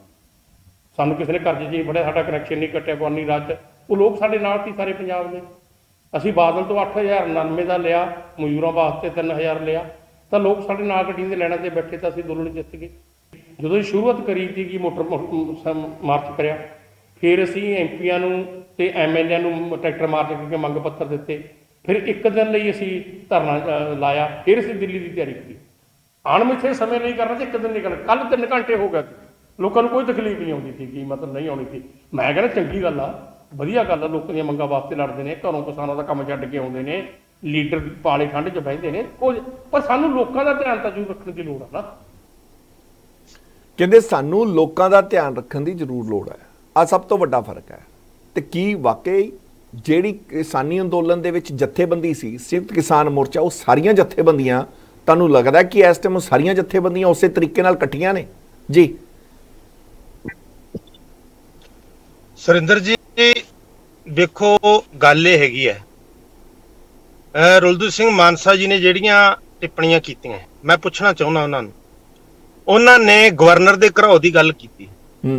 ਅਸੀਂ ਉਦੋਂ ਬਾਅਦ ਦੇ ਵਿੱਚ ਜਥੇਬੰਦੀਆਂ ਚ ਐਕਟਿਵ ਹੁੰਨੇ ਆ, ਪਰ ਸੁਣਨ ਦੇ ਵਿੱਚ ਆਇਆ 19 ਦਿਨ ਰੋਡ ਬਲੌਕ ਰੱਖੇ, ਗਵਰਨਰ ਦਾ ਘਰਾਓ ਰੱਖਿਆ। ਕੀ ਉਦੋਂ ਲੋਕਾਂ ਦੀ ਖੱਜਲ ਖੁਆਰੀ ਨਹੀਂ ਸੀ ਹੋਈ? ਨਵਾਂ ਮੋਰਚਾ ਆ ਜਿਹੜਾ ਦਿੱਲੀ ਦਾ ਲੱਗਿਆ, 35 ਦਿਨ ਰੇਲਵੇ ਟਰੈਕ ਬੰਦ ਰੱਖਿਆ, ਕਿ ਲੋਕਾਂ ਦੀ ਖੱਜਲ ਖੁਆਰੀ ਨਹੀਂ ਸੀ? ਫਿਰ ਦੱਸਣ ਸਾਨੂੰ ਇਹ Singhu border, Tikri border block ਰਹੇ, ਕਿ ਉੱਥੇ ਲੋਕਾਂ ਦੀ ਖੱਜਲ ਖੁਆਰੀ ਨਹੀਂ ਸੀ? ਵੇਖੋ, ਜਦੋਂ ਸੰਘਰਸ਼ ਲੜਨੇ ਹੈ, ਜਦੋਂ ਕੋਈ ਮੰਗਾਂ ਨੂੰ ਮਨਵਾਉਣਾ ਹੈ, ਜਦੋਂ ਕੋਈ ਸੰਘਰਸ਼ ਲੜਨਾ, ਤਾਂ ਉਹਦੇ ਵਿੱਚ ਇਹ ਸੰਭਵ ਹੈ, ਇਹ ਹੋ ਜਾਂਦਾ ਹੈ ਕਿ ਜਨਤਾ ਨੂੰ ਪਰੇਸ਼ਾਨੀ ਹੁੰਦੀ ਹੈ। ਸਾਡੇ ਇਹ ਬੇਬਸੀ ਗੱਲ ਹੋ ਜਾਂਦੀ, ਅਸੀਂ ਕਰਨਾ ਨਹੀਂ ਚਾਹੁੰਦੇ। ਸਾਡੀ ਸਾਰੀ ਗੱਲ ਸੁਣਿਓ, ਅਸੀਂ ਕਰਨਾ ਨਹੀਂ ਚਾਹੁੰਦੇ ਇਹ ਵੀ ਜਨਤਾ ਮਤਲਬ ਕਿ ਵੀ ਇਹ ਇਸ ਚੀਜ਼ ਦੇ ਵਿੱਚ ਖੱਜਲ ਖੁਆਰ ਹੋ। ਹੁਣ ਤੁਸੀਂ ਸਾਡੀ ਸੁਣਿਓ, ਨਰਮਾ ਬੈਲਟ ਹੈ ਰੁੱਧ ਮਾਨਸਾ ਜੀ ਦਾ, ਮਾਨਸਾ ਜ਼ਿਲ੍ਹਾ ਹੈ, ਮਾਨਸੇ ਚ ਪੈਦਾ ਹੋਇਆ, ਮਾਨਸੇ ਦੇ ਵਿੱਚ ਨਰਮਾ ਬੈਲਟ ਹੈ ਪੂਰਾ ਨਰਮਾ। ਹੁਣ ਸਰਕਾਰਾਂ ਪੱਬਾਂ ਭਾਰ ਹੋਈਆਂ ਹੋਈਆਂ, ਸਰਕਾਰਾਂ ਕਹਿੰਦੀ ਵੀ ਡਿਵਰਸੀਫਿਕੇਸ਼ਨ ਦੀ ਲੋੜ, ਆਪਾਂ ਵੀ ਸਮਝਦੇ ਨਾ ਵੀ ਖੇਤੀ ਦਾ ਬਦਲਾਵ ਜ਼ਰੂਰੀ ਹੈ ਇਸ ਟਾਈਮ ਤੇ ਪੰਜਾਬ ਦੇ ਵਿੱਚ। ਸਾਡੇ ਮਾਨਸਾ ਜ਼ਿਲ੍ਹੇ ਨੇ, ਨਰਮਾ ਬੈਲਟ ਨੇ ਨਰਮੇ ਦੀ ਖੇਤੀ ਲਿਆ ਕੇ ਕੋਈ ਡਿਵਰਸੀਫਿਕੇਸ਼ਨ ਲਿਆਂਦਾ ਕਿ ਨਹੀਂ ਲਿਆਂਦਾ? ਉਹ ਸੁੰਡੀ ਦੇ ਨਾਲ ਤਬਾਹ ਹੋ ਗਿਆ। ਅੱਛਾ, ਉੱਥੇ ਹੁਣ 1 ਮਹੀਨੇ ਤੋਂ ਜਿਹੜਾ ਧਰਨਾ ਕਿਸਾਨਾਂ ਦਾ ਪ੍ਰੋਟੈਸਟ ਚੱਲ ਰਿਹਾ, ਸ਼ਾਂਤਮਈ ਪੀਸਫੁਲੀ ਡੀਸੀ ਦਫ਼ਤਰ ਅੱਗੇ ਬੈਠੇ ਆ। ਮੋਰਚੇ ਦੇ ਵਿੱਚ 750 ਕਿਸਾਨ ਸ਼ਹੀਦ ਹੋ ਗਏ। ਸਰਕਾਰਾਂ ਨੇ ਕਿਹਾ ਅਸੀਂ ਨੌਕਰੀ ਦੇਵਾਂਗੇ, ਅਸੀਂ 5 ਲੱਖ ਰੁਪਇਆ ਮੁਆਵਜ਼ਾ ਦੇਵਾਂਗੇ, ਦਿੱਤਾ ਵੀ। ਸਾਡਾ ਜ਼ਿਲ੍ਹਾ ਫਰੀਦਕੋਟ ਵਾਂਝਾ ਰੱਖਿਆ ਗਿਆ। 6 ਮਹੀਨੇ ਹੋ ਗਏ, 10 ਜੂਨ ਤੋਂ ਲੈ ਕੇ ਅਸੀਂ ਡਿਪਟੀ ਕਮਿਸ਼ਨਰ ਫਰੀਦਕੋਟ ਦੇ ਪੀਸਫੁਲੀ ਸ਼ਾਂਤਮਈ ਬੈਠੇ। ਪਰ ਹੁਣ ਜਦੋਂ ਸਰਕਾਰਾਂ ਸ਼ਾਂਤਮਈ ਬੈਠਿਆਂ ਦੀਆਂ ਗੱਲਾਂ ਸੁਣਦੀਆਂ ਨਹੀਂ, ਫਿਰ ਸਾਡੀ ਮਜਬੂਰੀ ਬਣ ਜਾਂਦੀ ਹੈ ਰੋਡ ਤੇ ਆਉਣਾ। ਇਹ ਸਾਡਾ ਕੋਈ ਸ਼ੌਂਕ ਨਹੀਂ, ਨਾ ਹੀ ਸਾਡੇ ਕੋਲੇ ਕੋਈ ਬੇਲ ਹੈ। ਅਸੀਂ ਇਸ ਗੱਲ ਨੂੰ ਜ਼ਰੂਰ ਸਮਝਦੇ ਹਾਂ ਵੀ ਪਬਲਿਕ ਨੂੰ ਸਮੱਸਿਆ ਆਉਂਦੀ ਹੈ, ਪਰ ਫਿਰ ਵੀ ਅਸੀਂ ਬਹੁਤ ਸਾਰੀਆਂ ਸੇਵਾਵਾਂ ਜਿਹੜੀਆਂ ਸਾਰੀਆਂ ਨੂੰ ਸਮਝਦੇ ਹੋਏ ਇਸ ਚੀਜ਼ ਨੂੰ ਬਹਾਲ ਰੱਖਿਆ। ਮਰੀਜ਼ ਆਉਂਦੇ, ਕੱਲ ਦਾ ਅੱਜ ਸਾਨੂੰ ਕੱਲ 12 ਵਜੇ ਤੋਂ ਲੈ ਕੇ ਰੋਡ ਦੇ ਉੱਤੇ ਬੈਠੇ ਹਾਂ ਅਸੀਂ। ਮਰੀਜ਼ ਆਉਂਦੇ ਐਂਬੂਲੈਂਸ ਰਾਹੀਂ, ਸਾਡੇ ਵੱਲੋਂ ਆਵਾਜਾਈ ਬਹਾਲ ਹੈ। ਸਕੂਲੀ ਬੱਚਿਆਂ ਨੂੰ ਅਸੀਂ ਬੇਸ਼ੱਕ ਆਪਦੇ ਮੈਟਾਂ ਦੇ ਵਿਛਿਆ ਹੋਇਆਂ ਦੇ ਗਦੈਲਿਆਂ ਦੇ ਉੱਪਰ ਦੀ ਨੰਗਾਈਏ, ਉਹਨਾਂ ਨੂੰ ਨੰਗਾਉਣਾ ਹੈ 2 ਟਾਈਮ ਦੇ ਉੱਤੇ। ਕੋਈ ਸ਼ਾਦੀ ਗਮੀ ਦਾ ਪ੍ਰੋਗਰਾਮ ਹੈ, ਉਹਨਾਂ ਨੂੰ ਨੰਗਾਉਣਾ ਹੀ ਨੰਗਾਉਣਾ ਹੈ। ਅਸੀਂ ਸਾਰਾ ਧਿਆਨ ਰੱਖਿਆ ਹੋਇਆ, ਪਰ ਫਿਰ ਵੀ ਆਊਗੀ ਸਮੱਸਿਆ ਜਦੋਂ ਸੰਘਰਸ਼ ਲੜਾਂਗੇ, ਆਉਂਦੀ ਹੁੰਦੀ ਹੈ। ਇਹਦੇ ਤੋਂ ਮਤਲਬ ਕਿ ਅਸੀਂ ਮਾਫੀ ਵੀ ਚਾਹੁੰਦੇ ਹਾਂ ਜਨਤਾ ਤੋਂ। ਫਿਰ ਜਦੋਂ ਸੰਘਰਸ਼ ਲੜਨਾ, ਥੋੜਾ ਬਹੁਤਾ ਸਾਰਿਆਂ ਨੂੰ ਚੱਲਣਾ ਪੈਂਦਾ। ਪਰ ਇੰਦਰਜੀਤ ਜੀ ਦੇਖੋ, ਜਿਹੜੀ ਗੱਲ ਤੁਸੀਂ ਕੀਤੀ ਬਿਲਕੁਲ ਸਹੀ ਹੈ। ਜਿਹੜਾ ਟਿਕਰੀ ਬਾਰਡਰ ਜਾਮ ਕੀਤਾ ਤੇ ਜਿਹੜਾ ਸਿੰਘੂ ਬਾਰਡਰ ਜਾਮ ਕੀਤਾ ਸੀ, ਗਾਜ਼ੀਪੁਰ ਜਾਮ ਕੀਤਾ ਸੀ, ਉੱਥੇ ਸਭ ਤੋਂ ਵੱਡਾ ਕੀ ਸੀ? ਏਕਾ ਜ਼ਰੂਰ ਸੀ, ਜਥੇਬੰਦੀਆਂ ਸਾਰੀਆਂ ਇਕੱਠੀਆਂ ਸੀ, ਲੋਕ ਵੀ ਤੁਹਾਡੇ ਨਾਲ ਜੁੜੇ। ਕਿਉਂਕਿ ਲੋਕਾਂ ਨੇ ਇੱਕ ਉੱਥੇ ਬੜੀ ਇੱਕ ਆਵਾਜ਼ ਆਈ, ਕਹਿੰਦੇ ਜ਼ਮੀਨ ਤਾਂ ਨਹੀਂ ਪਰ ਜ਼ਮੀਰ ਹੈ। ਸੋਚੋ ਤੁਸੀਂ ਕਿੰਨਾ ਕੁ ਵਧੀਆ ਉਹਦਾ ਇੰਪੈਕਟ ਪਿਆ ਹੋਣਾ ਕਿ ਉਸ ਕਿਸਾਨੀ ਅੰਦੋਲਨ ਨੇ ਲੋਕਾਂ ਦਾ ਜ਼ਮੀਰ ਤੱਕ ਜਗਾ ਦਿੱਤਾ ਤੇ ਲੋਕ ਉਸ ਤਰੀਕੇ ਨਾਲ ਜੁੜਦੇ ਗਏ। ਲੋਕਾਂ ਨੂੰ ਲੱਗਿਆ ਕਿ ਮੰਗਾਂ ਵੀ ਜਾਇਜ਼ ਨੇ, ਵਾਕਈ ਕਿਸਾਨ ਨੂੰ ਇਸ ਤਰੀਕੇ ਨਾਲ ਨਹੀਂ ਹੋਣਾ ਚਾਹੀਦਾ। ਸ਼ਾਇਦ ਉਸ ਦੇ ਵਿੱਚ ਇੱਕ ਬਹੁਤ ਵੱਡਾ ਕਾਰਨ ਇਹ ਵੀ ਰਿਹਾ ਹੋਵੇ ਕਿ ਜਿਸ ਤਰੀਕੇ ਨਾਲ ਰਾਹ ਦੇ ਵਿੱਚ ਟੋਏ ਪੱਟੇ ਗਏ ਤੇ ਤਸੱਦਦ ਕੀਤੀ ਗਈ, ਪਰ ਉਹ ਅੰਦੋਲਨ ਰੁਕਿਆ ਨਹੀਂ ਤੇ ਆਖਰਕਾਰ ਆ ਕੇ ਉਹ ਸਿੰਘੂ ਬਾਰਡਰ ਤੇ ਰੁਕ ਜਾਂਦਾ। ਹੋ ਸਕਦਾ ਉਹ ਇੱਕ ਵੱਡਾ ਕਾਰਨ ਰਿਹਾ ਹੋਵੇ। ਤੇ ਪਰ ਤੁਹਾਨੂੰ ਨਹੀਂ ਲੱਗਦਾ ਕਿ ਲੋਕਾਂ ਨੂੰ ਨਾਲ ਕਿਵੇਂ ਜੋੜੋਗੇ ਤੁਸੀਂ ਜੇ ਇਸ ਤਰੀਕੇ ਨਾਲ ਹੀ ਚੱਲਦੇ ਰਹੇ? ਧਰਨਾ ਲਾਣਾ, ਜੇ ਆਪਾਂ ਮੁੱਖ ਮੰਤਰੀ ਸਾਹਿਬ ਦੇ ਘਰ ਦੇ ਬਾਹਰ ਲਾ ਸਕਦੇ ਆ, ਗਵਰਨਰ ਦੇ ਬਾਹਰ ਲਾ ਸਕਦੇ ਆ, ਮੰਗਾਂ ਕੀ ਨੇ? ਕਿਉਂਕਿ ਬੜੀਆਂ ਸਾਰੀਆਂ ਇਹੋ ਜਿਹੀਆਂ ਮੰਗਾਂ ਹੁੰਦੀਆਂ ਇੰਦਰਜੀਤ ਜੀ, ਉਹ ਸੈਂਟਰ ਦੇ ਅਧੀਨ ਹੁੰਦੀਆਂ ਤੇ ਬੜੀ ਸਾਰੀਆਂ ਇਹੋ ਜਿਹੀਆਂ ਹੁੰਦੀਆਂ ਕਿ ਜਿਹੜਾ ਸੂਬਾ ਸਰਕਾਰ ਦੇ ਅੰਡਰ ਹੁੰਦੀਆਂ। ਹੁਣ ਤੁਸੀਂ ਮੰਨ ਲਓ ਆਪਣੀ ਮੰਗ ਹੋਈ ਹੈ ਸੈਂਟਰ, ਉਹ ਕਲਮ ਚੱਲਣੀ ਹੈ ਸੈਂਟਰ ਵਾਲਿਆਂ ਦੀ, ਤੇ ਜੇ ਆਪਾਂ ਇੱਥੇ ਬੈਠੇ ਹੁੰਦੇ ਫਰਕ ਨਹੀਂ ਹੈ ਜੀ। ਵੇਖੋ ਜੀ, ਮੈਂ ਇਸ ਗੱਲ ਦਾ ਜਵਾਬ ਦੇਣਾ ਚਾਹੁੰਦਾ ਹਾਂ ਵੀ ਜਿਹੜਾ ਆਪਾਂ Tikri border, Ghazipur border, Singhu border ਦੀ ਗੱਲ ਕੀਤੀ ਹੈ, ਆਪਾਂ ਵੇਖੋ ਜਦੋਂ ਇਹ ਆਰਡੀਨੈਂਸ ਬਣ ਕੇ ਆਏ 2020 ਦੇ ਵਿੱਚ ਆ ਰਹੇ, ਉਦੋਂ ਕੀ ਸਾਰੇ ਇਕੱਠੇ ਤਾਂ ਨਹੀਂ ਸੀ? ਸਾਰੀਆਂ ਜਥੇਬੰਦੀਆਂ ਅੱਡੋ ਅੱਡੀ ਸੀ, ਸਾਰੀਆਂ ਆਪੋ ਆਪ ਦਾ ਢੋਲਕੀ ਕੁੱਟ ਰਹੀਆਂ ਸੀ। ਆਪਣੇ ਪੰਜਾਬ ਦੇ ਵਿੱਚ, ਹਰਿਆਣੇ ਦੇ ਵਿੱਚ ਅੱਡੋ ਅੱਡੀ ਜਥੇਬੰਦੀਆਂ ਦਾ 2 ਮਹੀਨੇ ਅੰਦੋਲਨ ਆਪੋ ਆਪਣਾ ਚੱਲੇ। ਹੌਲੀ ਜਦੋਂ ਆਪਾਂ ਦਿੱਲੀ ਦੇ ਵਿੱਚ ਜਾ ਕੇ ਗਏ ਆ, ਇੱਕ ਤਾਂ ਉੱਥੇ ਜਾ ਕੇ ਬਣਿਆ, ਉਦੋਂ ਪਹਿਲਾਂ ਪੰਜਾਬ ਦੇ ਵਿੱਚ ਰੋਡ ਰੁਕੇ, ਮਾਲ ਰੁਕੇ, ਉਹ ਸਾਰਾ ਉਦੋਂ ਤੱਕ ਸਾਰੇ ਹੀ ਵੱਖੋ ਵੱਖਰੇ ਸੀ। ਕਿਸੇ ਏਜੰਡੇ ਤੇ ਜਾ ਕੇ ਸਾਰਾ ਸਹਿਮਤੀ ਜਾ ਕੇ ਦਿੱਲੀ ਦੇ ਵਿੱਚ ਬਣਦੀ ਹੈ। ਕੇਰਾ ਜਿਹੜਾ ਅੰਦੋਲਨ ਸ਼ੁਰੂ ਹੋਇਆ ਉਹ ਸਾਰਾ ਅੱਡੋ ਅੱਡੀ ਸੀ ਸਾਰਿਆਂ ਦਾ। ਇੱਥੇ ਵੀ ਇਹੀ ਹੈਗੀ। ਤੁਹਾਨੂੰ ਲੱਗਦਾ ਕਿ ਇੱਥੇ ਮਤਲਬ ਤੁਸੀਂ ਇਹ ਤਸਦੀਕ ਕਰਦੇ ਹੋ ਕਿ ਹੌਲੀ ਹੌਲੀ ਫਿਰ ਏਕਾ ਬਣ ਜਾਏਗਾ, ਕਿ ਸ਼ੁਰੂਆਤ ਹੈ ਕਿ ਤੁਹਾਨੂੰ ਉਮੀਦ ਹੈ ਕਿ ਸਾਰੇ ਇਕੱਠੇ ਹੋ ਜਾਣਗੇ? ਪਰ ਇਹ ਵੀ ਤਾਂ ਦੇਖੋ ਨਾ ਵੀ ਉਹਨੂੰ ਕੀ ਸੀ, ਯੂਥ ਡਰਾਈਵ ਕਰ ਰਿਹਾ ਸੀ। ਬਿਲਕੁਲ ਬਣ ਜਾਂਦਾ ਜੀ, ਬਿਲਕੁਲ ਬਣ ਜਾਂਦਾ ਹੁੰਦਾ ਜੀ, ਬਿਲਕੁਲ ਬਣ ਜਾਂਦਾ। ਕਿਸਾਨੀ ਮਸਲੇ ਆ, ਅਸਲ ਮਸਲੇ ਆ। ਜਿਹੜੀਆਂ ਗੱਲਾਂ ਤੁਸੀਂ ਕਰੀਆਂ, ਕੁਝ ਸੈਂਟਰ ਦੇ ਕਰਨ ਦੀਆਂ ਕਹੀਆਂ, ਹੁਣ ਤੁਸੀਂ ਪਰਾਲੀ ਦਾ ਮਸਲਾ ਲੈ ਲਓ।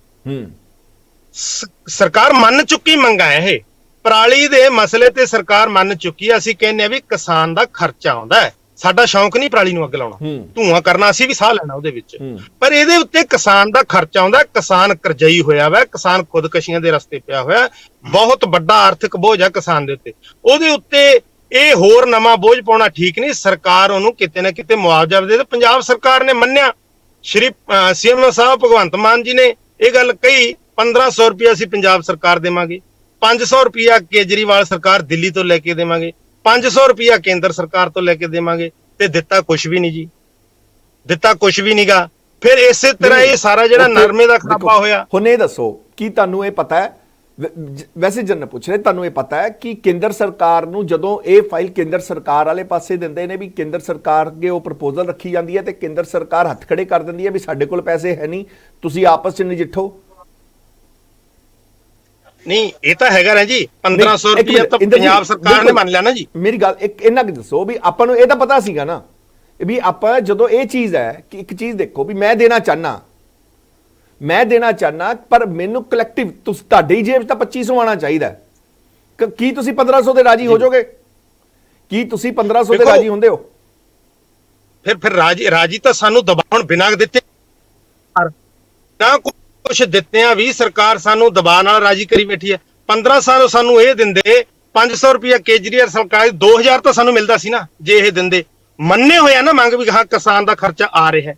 ਕੇਂਦਰ ਸਰਕਾਰ ਨੇ 500 ਰੁਪਇਆ ਨਹੀਂ ਦਿੱਤਾ ਸੀ, 2000 ਰੁਪਇਆ ਤਾਂ ਬਣਦਾ ਸੀ ਇਹਨਾਂ ਦਾ ਦੇਣਾ ਜਦੋਂ ਇਹ ਮੰਨ ਗਏ ਸੀ, ਪਰ ਕਿਉਂ ਨਾ ਦਿੱਤਾ? ਨਹੀਂ ਦੇਖੋ, ਗੱਲ ਤਾਂ ਉੱਥੇ ਹੀ ਹੈ ਕਿ ਤੁਸੀਂ ਉਹਨਾਂ ਕਲੈਕਟਿਵ ਰੇਟ ਤੇ ਉਸ ਚੀਜ਼ ਤੇ ਮੰਨਦੇ ਹੋ, ਕਿਉਂਕਿ ਹਾਲੇ ਵੀ ਪਰਾਲੀ ਦਾ ਮੁੱਦਾ ਉਸੇ ਤਰੀਕੇ ਨਾਲ ਹੈ, ਅਗਲੇ ਸਾਲ ਵੀ ਐਵੇਂ ਹੀ ਰਹਿਣਾ ਹੈ। ਕਿਉਂਕਿ ਪਰਾਲੀ ਦਾ ਮੁੱਦਾ ਮੈਨੂੰ ਨਹੀਂ ਲੱਗਦਾ ਕਿ ਨਾ ਤਾਂ ਕਿਸਾਨਾਂ ਦੇ ਕੋਲ ਕੋਈ ਹੱਲ ਹੁੰਦਾ ਨਿਕਲ ਰਿਹਾ, ਕਿਉਂਕਿ ਨਾ ਸਰਕਾਰ ਕੱਢ ਰਹੀ ਹੈ। ਸਰਕਾਰ ਜੇ ਕੱਢਣਾ ਚਾਹੁੰਦੀ ਹੈ, ਸਰਕਾਰ ਕੋਈ ਇਨੀਸ਼ੀਏਟਿਵ ਲੈਂਦੀ ਹੈ ਤਾਂ ਕਿਸਾਨ ਅੱਗੋਂ ਰਿਟੈਲੀਏਟ ਕਰਦੇ ਨੇ, ਉਹਨਾਂ ਦੀ ਆਪਣੀ ਮਜਬੂਰੀ ਹੈ ਤੇ ਜਾਇਜ਼ ਵੀ ਹੈ, ਕਿਉਂਕਿ ਕਿਸਾਨ ਪਹਿਲਾਂ ਹੀ ਪੀੜਿਆ ਪਿਆ। ਕਿਸਾਨ ਉਹ ਨਹੀਂ ਹੁਣ ਕਿ ਕਿਸਾਨ ਦੇ ਕੋਲ ਬਹੁਤ ਪੈਸੇ ਪਏ ਨੇ। ਕਿਸਾਨ ਅਸੀਂ ਆਪਾਂ ਡੇਲੀ ਖਬਰਾਂ ਪੜ੍ਹਦੇ ਹਾਂ, ਕੋਈ ਨਾ ਕੋਈ ਵਿਚਾਰਾ ਕਰਜ਼ਾਈ ਹੁੰਦਾ ਤੇ ਕਿਤੇ ਨਾ ਕਿਤੇ ਉਹ ਫਾਹਾ ਲੈਣ ਜੋਗਾ ਹੀ ਹੈ ਇਸ ਟਾਈਮ। ਪਰ ਜਿਹੜੇ ਧਰਨੇ ਨੇ, ਹੁਣ ਇਹ ਧਰਨੇ ਵੀ ਤਾਂ ਕਿਸਾਨ ਨੂੰ ਉੱਪਰ ਤਾਂ ਨਹੀਂ ਚੱਕਣ 'ਚ ਕੋਈ ਮਦਦ ਕਰ ਰਹੇ। ਜਿਹੜੇ ਕਿਸਾਨ ਉੱਥੇ ਬੈਠੇ ਨੇ, ਧਰਨੇ 'ਚ ਬੈਠੇ ਨੇ, ਆਖਰਕਾਰ ਉਹਨਾਂ ਦਾ ਵੀ ਘਰ ਹੈ, ਬਾਹਰ ਹੈ, ਜ਼ਮੀਨ। ਹੁਣ ਇਸ ਟਾਈਮ ਜ਼ਮੀਨ ਦਾ ਕੀ ਹਾਲਾਤ ਹੋ ਰਹੇ ਹੋਣਗੇ? ਜਿਹੜਾ ਟਾਈਮ ਬਿਜਾਈ ਦਾ, ਜਿਹੜਾ ਟਾਈਮ ਵਾਈ ਦਾ, ਜਦੋਂ ਉਹ ਅਗਰ ਉਸ ਟਾਈਮ ਉਹ ਧਰਨੇ ਲਾਊਗਾ ਤਾਂ ਜਿਹੜਾ ਥੋੜੇ ਬਹੁਤ 2 ਰੁਪਏ ਉਹਦੀ ਜੇਬ 'ਚ ਆਉਂਦੇ ਹੋਣਗੇ ਤਾਂ ਉਹ ਵੀ ਨਹੀਂ ਰਹਿਣਗੇ। ਮੰਨ ਲਓ ਇਹ ਧਰਨਾ ਚੱਲਿਆ, ਸਾਲ ਚੱਲਿਆ, ਤੁਹਾਨੂੰ ਨਹੀਂ ਲੱਗਦਾ ਕਿ ਜਿਹੜੇ ਕਿਸਾਨ ਉੱਥੇ ਬੈਠੇ ਨੇ ਘੱਟ ਤੋਂ ਘੱਟ ਵੀ ਉਹ ਕਿਸਾਨ ਸਫਰ ਹੋਣਗੇ? ਉਹਨਾਂ ਨੂੰ ਵਾਕਈ ਦਿੱਕਤ, ਉਹਨਾਂ ਦਾ ਘਰ ਹੈ ਪਿੱਛੇ, ਉਹਦੀ ਕੌਣ ਜ਼ਿੰਮੇਵਾਰੀ ਲੈਂਦਾ ਜੀ? ਨਹੀਂ ਫਿਰ ਦੇਖੋ ਸੁਰਿੰਦਰ ਜੀ, ਫਿਰ ਧਰਨੇ ਤੋਂ ਬਿਨਾਂ ਹੱਲ ਵੀ ਕਰੇ ਸਰਕਾਰ ਕੋਈ ਜਥੇ। ਦੇਖੋ 3 ਕਾਲੇ ਕਾਨੂੰਨ ਕੈਂਸਲ ਕਰਵਾਏ, ਉਹ ਧਰਨੇ 'ਚ ਹੋਏ। ਜਿਹੜੀਆਂ ਡਿਮਾਂਡਾਂ ਹੈ ਧਰਨਿਆਂ ਤੋਂ ਬਿਨਾਂ ਸਰਕਾਰਾਂ ਕਰਦੀਆਂ ਕੀ ਹੈਗੀਆਂ? ਕੁਛ ਕਰ ਨਹੀਂ ਰਹੀਆਂ ਹੈਗੀਆਂ। ਜੇ ਧਰਨੇ ਨਾ ਲੱਗਦੇ, ਜੇ ਸੰਘਰਸ਼ ਨਾ ਖੜੇ ਹੁੰਦੇ, ਤਾਂ ਜਿਹੜੇ 3 ਕਾਲੇ ਕਾਨੂੰਨ ਕਿਸਾਨਾਂ ਦੇ ਉੱਤੇ ਆ ਰਹੇ ਸੀਗੇ, ਇਹਦੇ ਵਿੱਚ ਮੰਡੀਕਰਨ, ਤੁਸੀਂ ਸਾਰਾ ਹੀ ਜਾਣਦੇ ਹੋ ਕਾਨੂੰਨਾਂ ਬਾਰੇ, ਮੰਡੀਕਰਨ ਖਤਮ ਹੋ ਜਾਣਾ ਸੀ, ਸਰਕਾਰੀ ਮੰਡੀ ਖਤਮ, ਤੁਹਾਨੂੰ ਸਾਰਾ ਪਤਾ ਹੈ। ਬਿਲਕੁਲ। ਸੰਗਰੂਰ ਧਰਨਾ ਲੱਗਦਾ ਜੀ, ਠੀਕ ਹੈ ਜੀ। ਜਦੋਂ ਸੰਗਰੂਰ ਧਰਨਾ ਲੱਗਦਾ ਉਦੋਂ ਬਾਕੀ ਜਥੇਬੰਦੀਆਂ ਕਿੱਥੇ ਸੀਗੀਆਂ?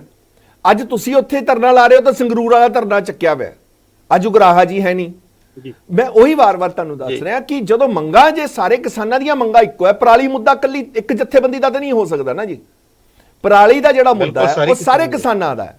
ਮੈਨੂੰ ਇਹ ਲੱਗਦਾ ਹੈ ਕਿ ਪਹਿਲਾਂ ਸਾਰੇ ਜਥੇਬੰਦੀਆਂ ਨੂੰ ਕਲੈਕਟਿਵਲੀ ਇੱਕ ਥਾਂ ਤੇ ਬੈਠ ਕੇ, ਤੁਹਾਡੇ ਆਪਸ ਵਿੱਚ ਕਿੰਨੇ ਮਰਜ਼ੀ ਮਤਭੇਦ ਹੋਣ, ਪਰ ਮੁੱਦੇ ਤਾਂ ਇੱਕ ਹੋਣੇ ਚਾਹੀਦੇ ਆ। ਮੁੱਦੇ ਇੱਕ ਹੋਣੇ ਚਾਹੀਦੇ। ਹੁਣ ਪਰਾਲੀ ਦਾ ਮੁੱਦਾ, ਤੁਸੀਂ ਗੁਰਾਹਾ ਜੀ ਨੂੰ ਪੁੱਛ ਲਓ, ਡੱਲੇਵਾਲ ਜੀ ਨੂੰ, ਉਹਨਾਂ ਦਾ ਵੀ ਇੱਕੋ ਹੀ ਮੁੱਦਾ ਹੈ। ਰਾਜੇਵਾਲ ਜੀ, ਹਾਂ ਜੀ ਪਰਾਲੀ ਦਾ ਹੱਲ ਹੋਣਾ ਚਾਹੀਦਾ। ਕਿਸੇ ਮਰਜ਼ੀ ਕਿਸਾਨ ਨੂੰ ਪੁੱਛ ਲਓ, ਹੋਣਾ ਚਾਹੀਦਾ। ਪਰ ਜਦੋਂ ਇੱਕ ਟੇਬਲ ਤੇ ਬੈਠ ਕੇ ਘੱਟ ਤੋਂ ਘੱਟ, ਹੁਣ ਮੰਨ ਲਓ ਕਿ ਤੁਸੀਂ ਕਹਿੰਦੇ ਹੋ ਜੀ ਮੈਂ 1500 ਚ ਰਾਜੀ ਹਾਂ, ਤੁਹਾਨੂੰ ਸਰਕਾਰ ਕਿਸ ਤਰੀਕੇ ਨਾਲ ਉਹ ਸਰਕਾਰ ਇਨੀਸ਼ੀਏਟਿਵ ਲਊਗੀ, ਮੋਹਰ ਕਿਵੇਂ ਲਾਊਗੀ? ਨਹੀਂ ਰਾਜੀ ਨਹੀਂ ਜੀ। ਹਾਂ ਅਸੀਂ ਨਹੀਂ, ਮੈਂ ਉਦਾਹਰਨ ਦੇ ਰਿਹਾ ਕਿ ਜਿਵੇਂ ਹੁਣ ਤੁਸੀਂ ਮੰਨ ਲਓ, ਤੁਸੀਂ ਕਿਹਾ ਵੀ ਮੈਂ 1500 ਚ ਰਾਜੀ ਹਾਂ। ਹੁਣ ਮਾਨ ਸਾਹਿਬ ਨੇ ਪਹਿਲਾਂ ਤੁਹਾਡੇ ਨਾਲ ਮੀਟਿੰਗ ਕਰ ਲਈ, ਤੁਹਾਨੂੰ ਕਿਹਾ ਜੀ 1500 ਚ ਰਾਜੀ ਆ, ਤਾਂ ਤੁਸੀਂ ਹਾਲੇ ਬਾਹਰ ਜਾਂਦੇ ਹੋ ਤੇ ਨਾਲ ਦੀ ਨਾਲ ਉਗਰਾਹਾ ਜੀ ਕਹਿੰਦੇ ਨਹੀਂ ਜੀ 1500 ਦਾ ਕੁਝ ਨਹੀਂ ਬੰਦਾ, ਅਸੀਂ ਤਾਂ ਫਿਰ ਧਰਨੇ ਤੇ ਬੈਠੇ ਆ। ਕਿਉਂ? ਕਿਉਂਕਿ ਉਦੋਂ ਮੈਂ ਮੀਟਿੰਗ 'ਚ ਨਹੀਂ ਸੀ, ਨਾ ਅਸੀਂ ਧਰਨਾ ਲਾਇਆ ਸੀ। ਇੱਕ ਮਜਬੂਰੀ ਹੈ ਇਸ ਟਾਈਮ, ਇਹ ਮੰਨਣਾ ਪਏਗਾ ਆਪਾਂ ਨੂੰ ਕਿ ਇਕੱਠੇ ਹੋਣਾ ਪਏਗਾ ਪਹਿਲਾਂ, ਕਿਉਂਕਿ ਮੁੱਦੇ ਜਦੋਂ ਇੱਕੋ ਪਲੇਟਫਾਰਮ ਤੇ ਇੱਕੋ ਆਵਾਜ਼ ਨਾਲ ਚੱਕੇ ਜਾਣਗੇ ਇੰਦਰਜੀਤ ਜੀ, ਲੋਕ ਵੀ ਨਾਲ ਰਹਿਣਗੇ ਤੇ ਉਹ ਮੈਨੂੰ ਲੱਗਦਾ ਕਿ ਜ਼ਿਆਦਾ ਵਧੀਆ ਮੈਸੇਜ ਦੇਣਗੇ ਜੀ। ਨਹੀਂ ਬਿਲਕੁਲ ਇਹ ਗੱਲ ਤੁਹਾਡੀ ਨਾਲ ਮੈਂ ਸਹਿਮਤ ਹਾਂ ਵੀ ਇਹ ਜਿਹੜੀ ਹੈਗੀ ਇਕੱਠੇ ਹੋ ਕੇ ਲੜਨ ਦੀ ਲੋੜ ਹੈ। ਇਕੱਠੇ ਹੋ ਕੇ, ਪਹਿਲਾਂ ਰੁਲਦੂ ਮਾਨਸਾ ਜੀ ਨੇ ਵੀ ਇਹੀ ਜਵਾਬ ਦਿੱਤਾ ਹੈ, ਠੀਕ ਹੈ ਵੀ ਸਾਡੀਆਂ ਕੋਈ ਜਥੇਬੰਦੀਆਂ ਆਪਸੀ ਮਤਭੇਦ 100 ਹੁੰਦੇ ਹੈ, ਕਿਤੇ ਨਾ ਕਿਤੇ ਜਾ ਕੇ ਜਦੋਂ ਇਹ ਲੜਾਈ ਬਣਦੀ, ਮੈਂ ਪਹਿਲਾਂ ਤੁਹਾਨੂੰ ਦੱਸਤਾ ਵੀ ਜਿਹੜੇ 3 ਕਾਨੂੰਨਾਂ ਦੀ ਲੜਾਈ ਲੜੀ, ਉਹ ਵੀ ਪਹਿਲਾਂ ਅਸੀਂ ਸਾਰੇ ਅੱਡੋ ਫੱਟੀ ਲੜਦੇ ਸੀ। ਕਿਸਾਨੀ ਦਾ ਮਸਲਾ ਹੈ, ਸਾਰੇ ਇਕੱਠੇ। ਜੇ ਹੁਣ ਉਗਰਾਹਾਂ ਜੀ ਨੇ ਧਰਨਾ ਦਿੱਤਾ, ਸੰਗਰੂਰ ਦੇ ਵਿੱਚ ਦਿੱਤਾ, ਤੇ ਮਾਨ ਸਾਹਿਬ ਉੱਥੇ ਉਹ ਸਾਰੇ ਮਸਲੇ ਦਾ ਹੱਲ ਕਰਨ ਦੇ ਨੋਟੀਫਿਕੇਸ਼ਨ ਜਾਰੀ ਕਰ ਦਿੰਦੇ, ਮੰਗਾਂ ਮੰਨਣ, ਅਸੀਂ ਕਿਉਂ ਸੜਕਾਂ ਤੇ ਆਉਂਦੇ? ਗੱਲ ਤਾਂ ਹੈ ਨਾ, ਜਿਹੜੀਆਂ ਮੀਟਿੰਗਾਂ ਦੇ ਵਿੱਚ ਮੰਨ ਲੀਆਂ ਮੰਗਾਂ, ਉਹਦੇ ਤੇ ਨੋਟੀਫਿਕੇਸ਼ਨ ਜਾਰੀ ਕਰ ਦਿਓ। ਉਗਰਾਹਾਂ ਜੀ ਦਾ ਧਰਨਾ ਚੱਲਿਆ, ਉਗਰਾਹਾਂ ਦੇ ਧਰਨੇ ਦੇ ਵਿੱਚ ਨੋਟੀਫਿਕੇਸ਼ਨ ਜਾਰੀ ਕਰਨ ਦੇ ਅਸੀਂ ਆਉਂਦੇ ਨਾ।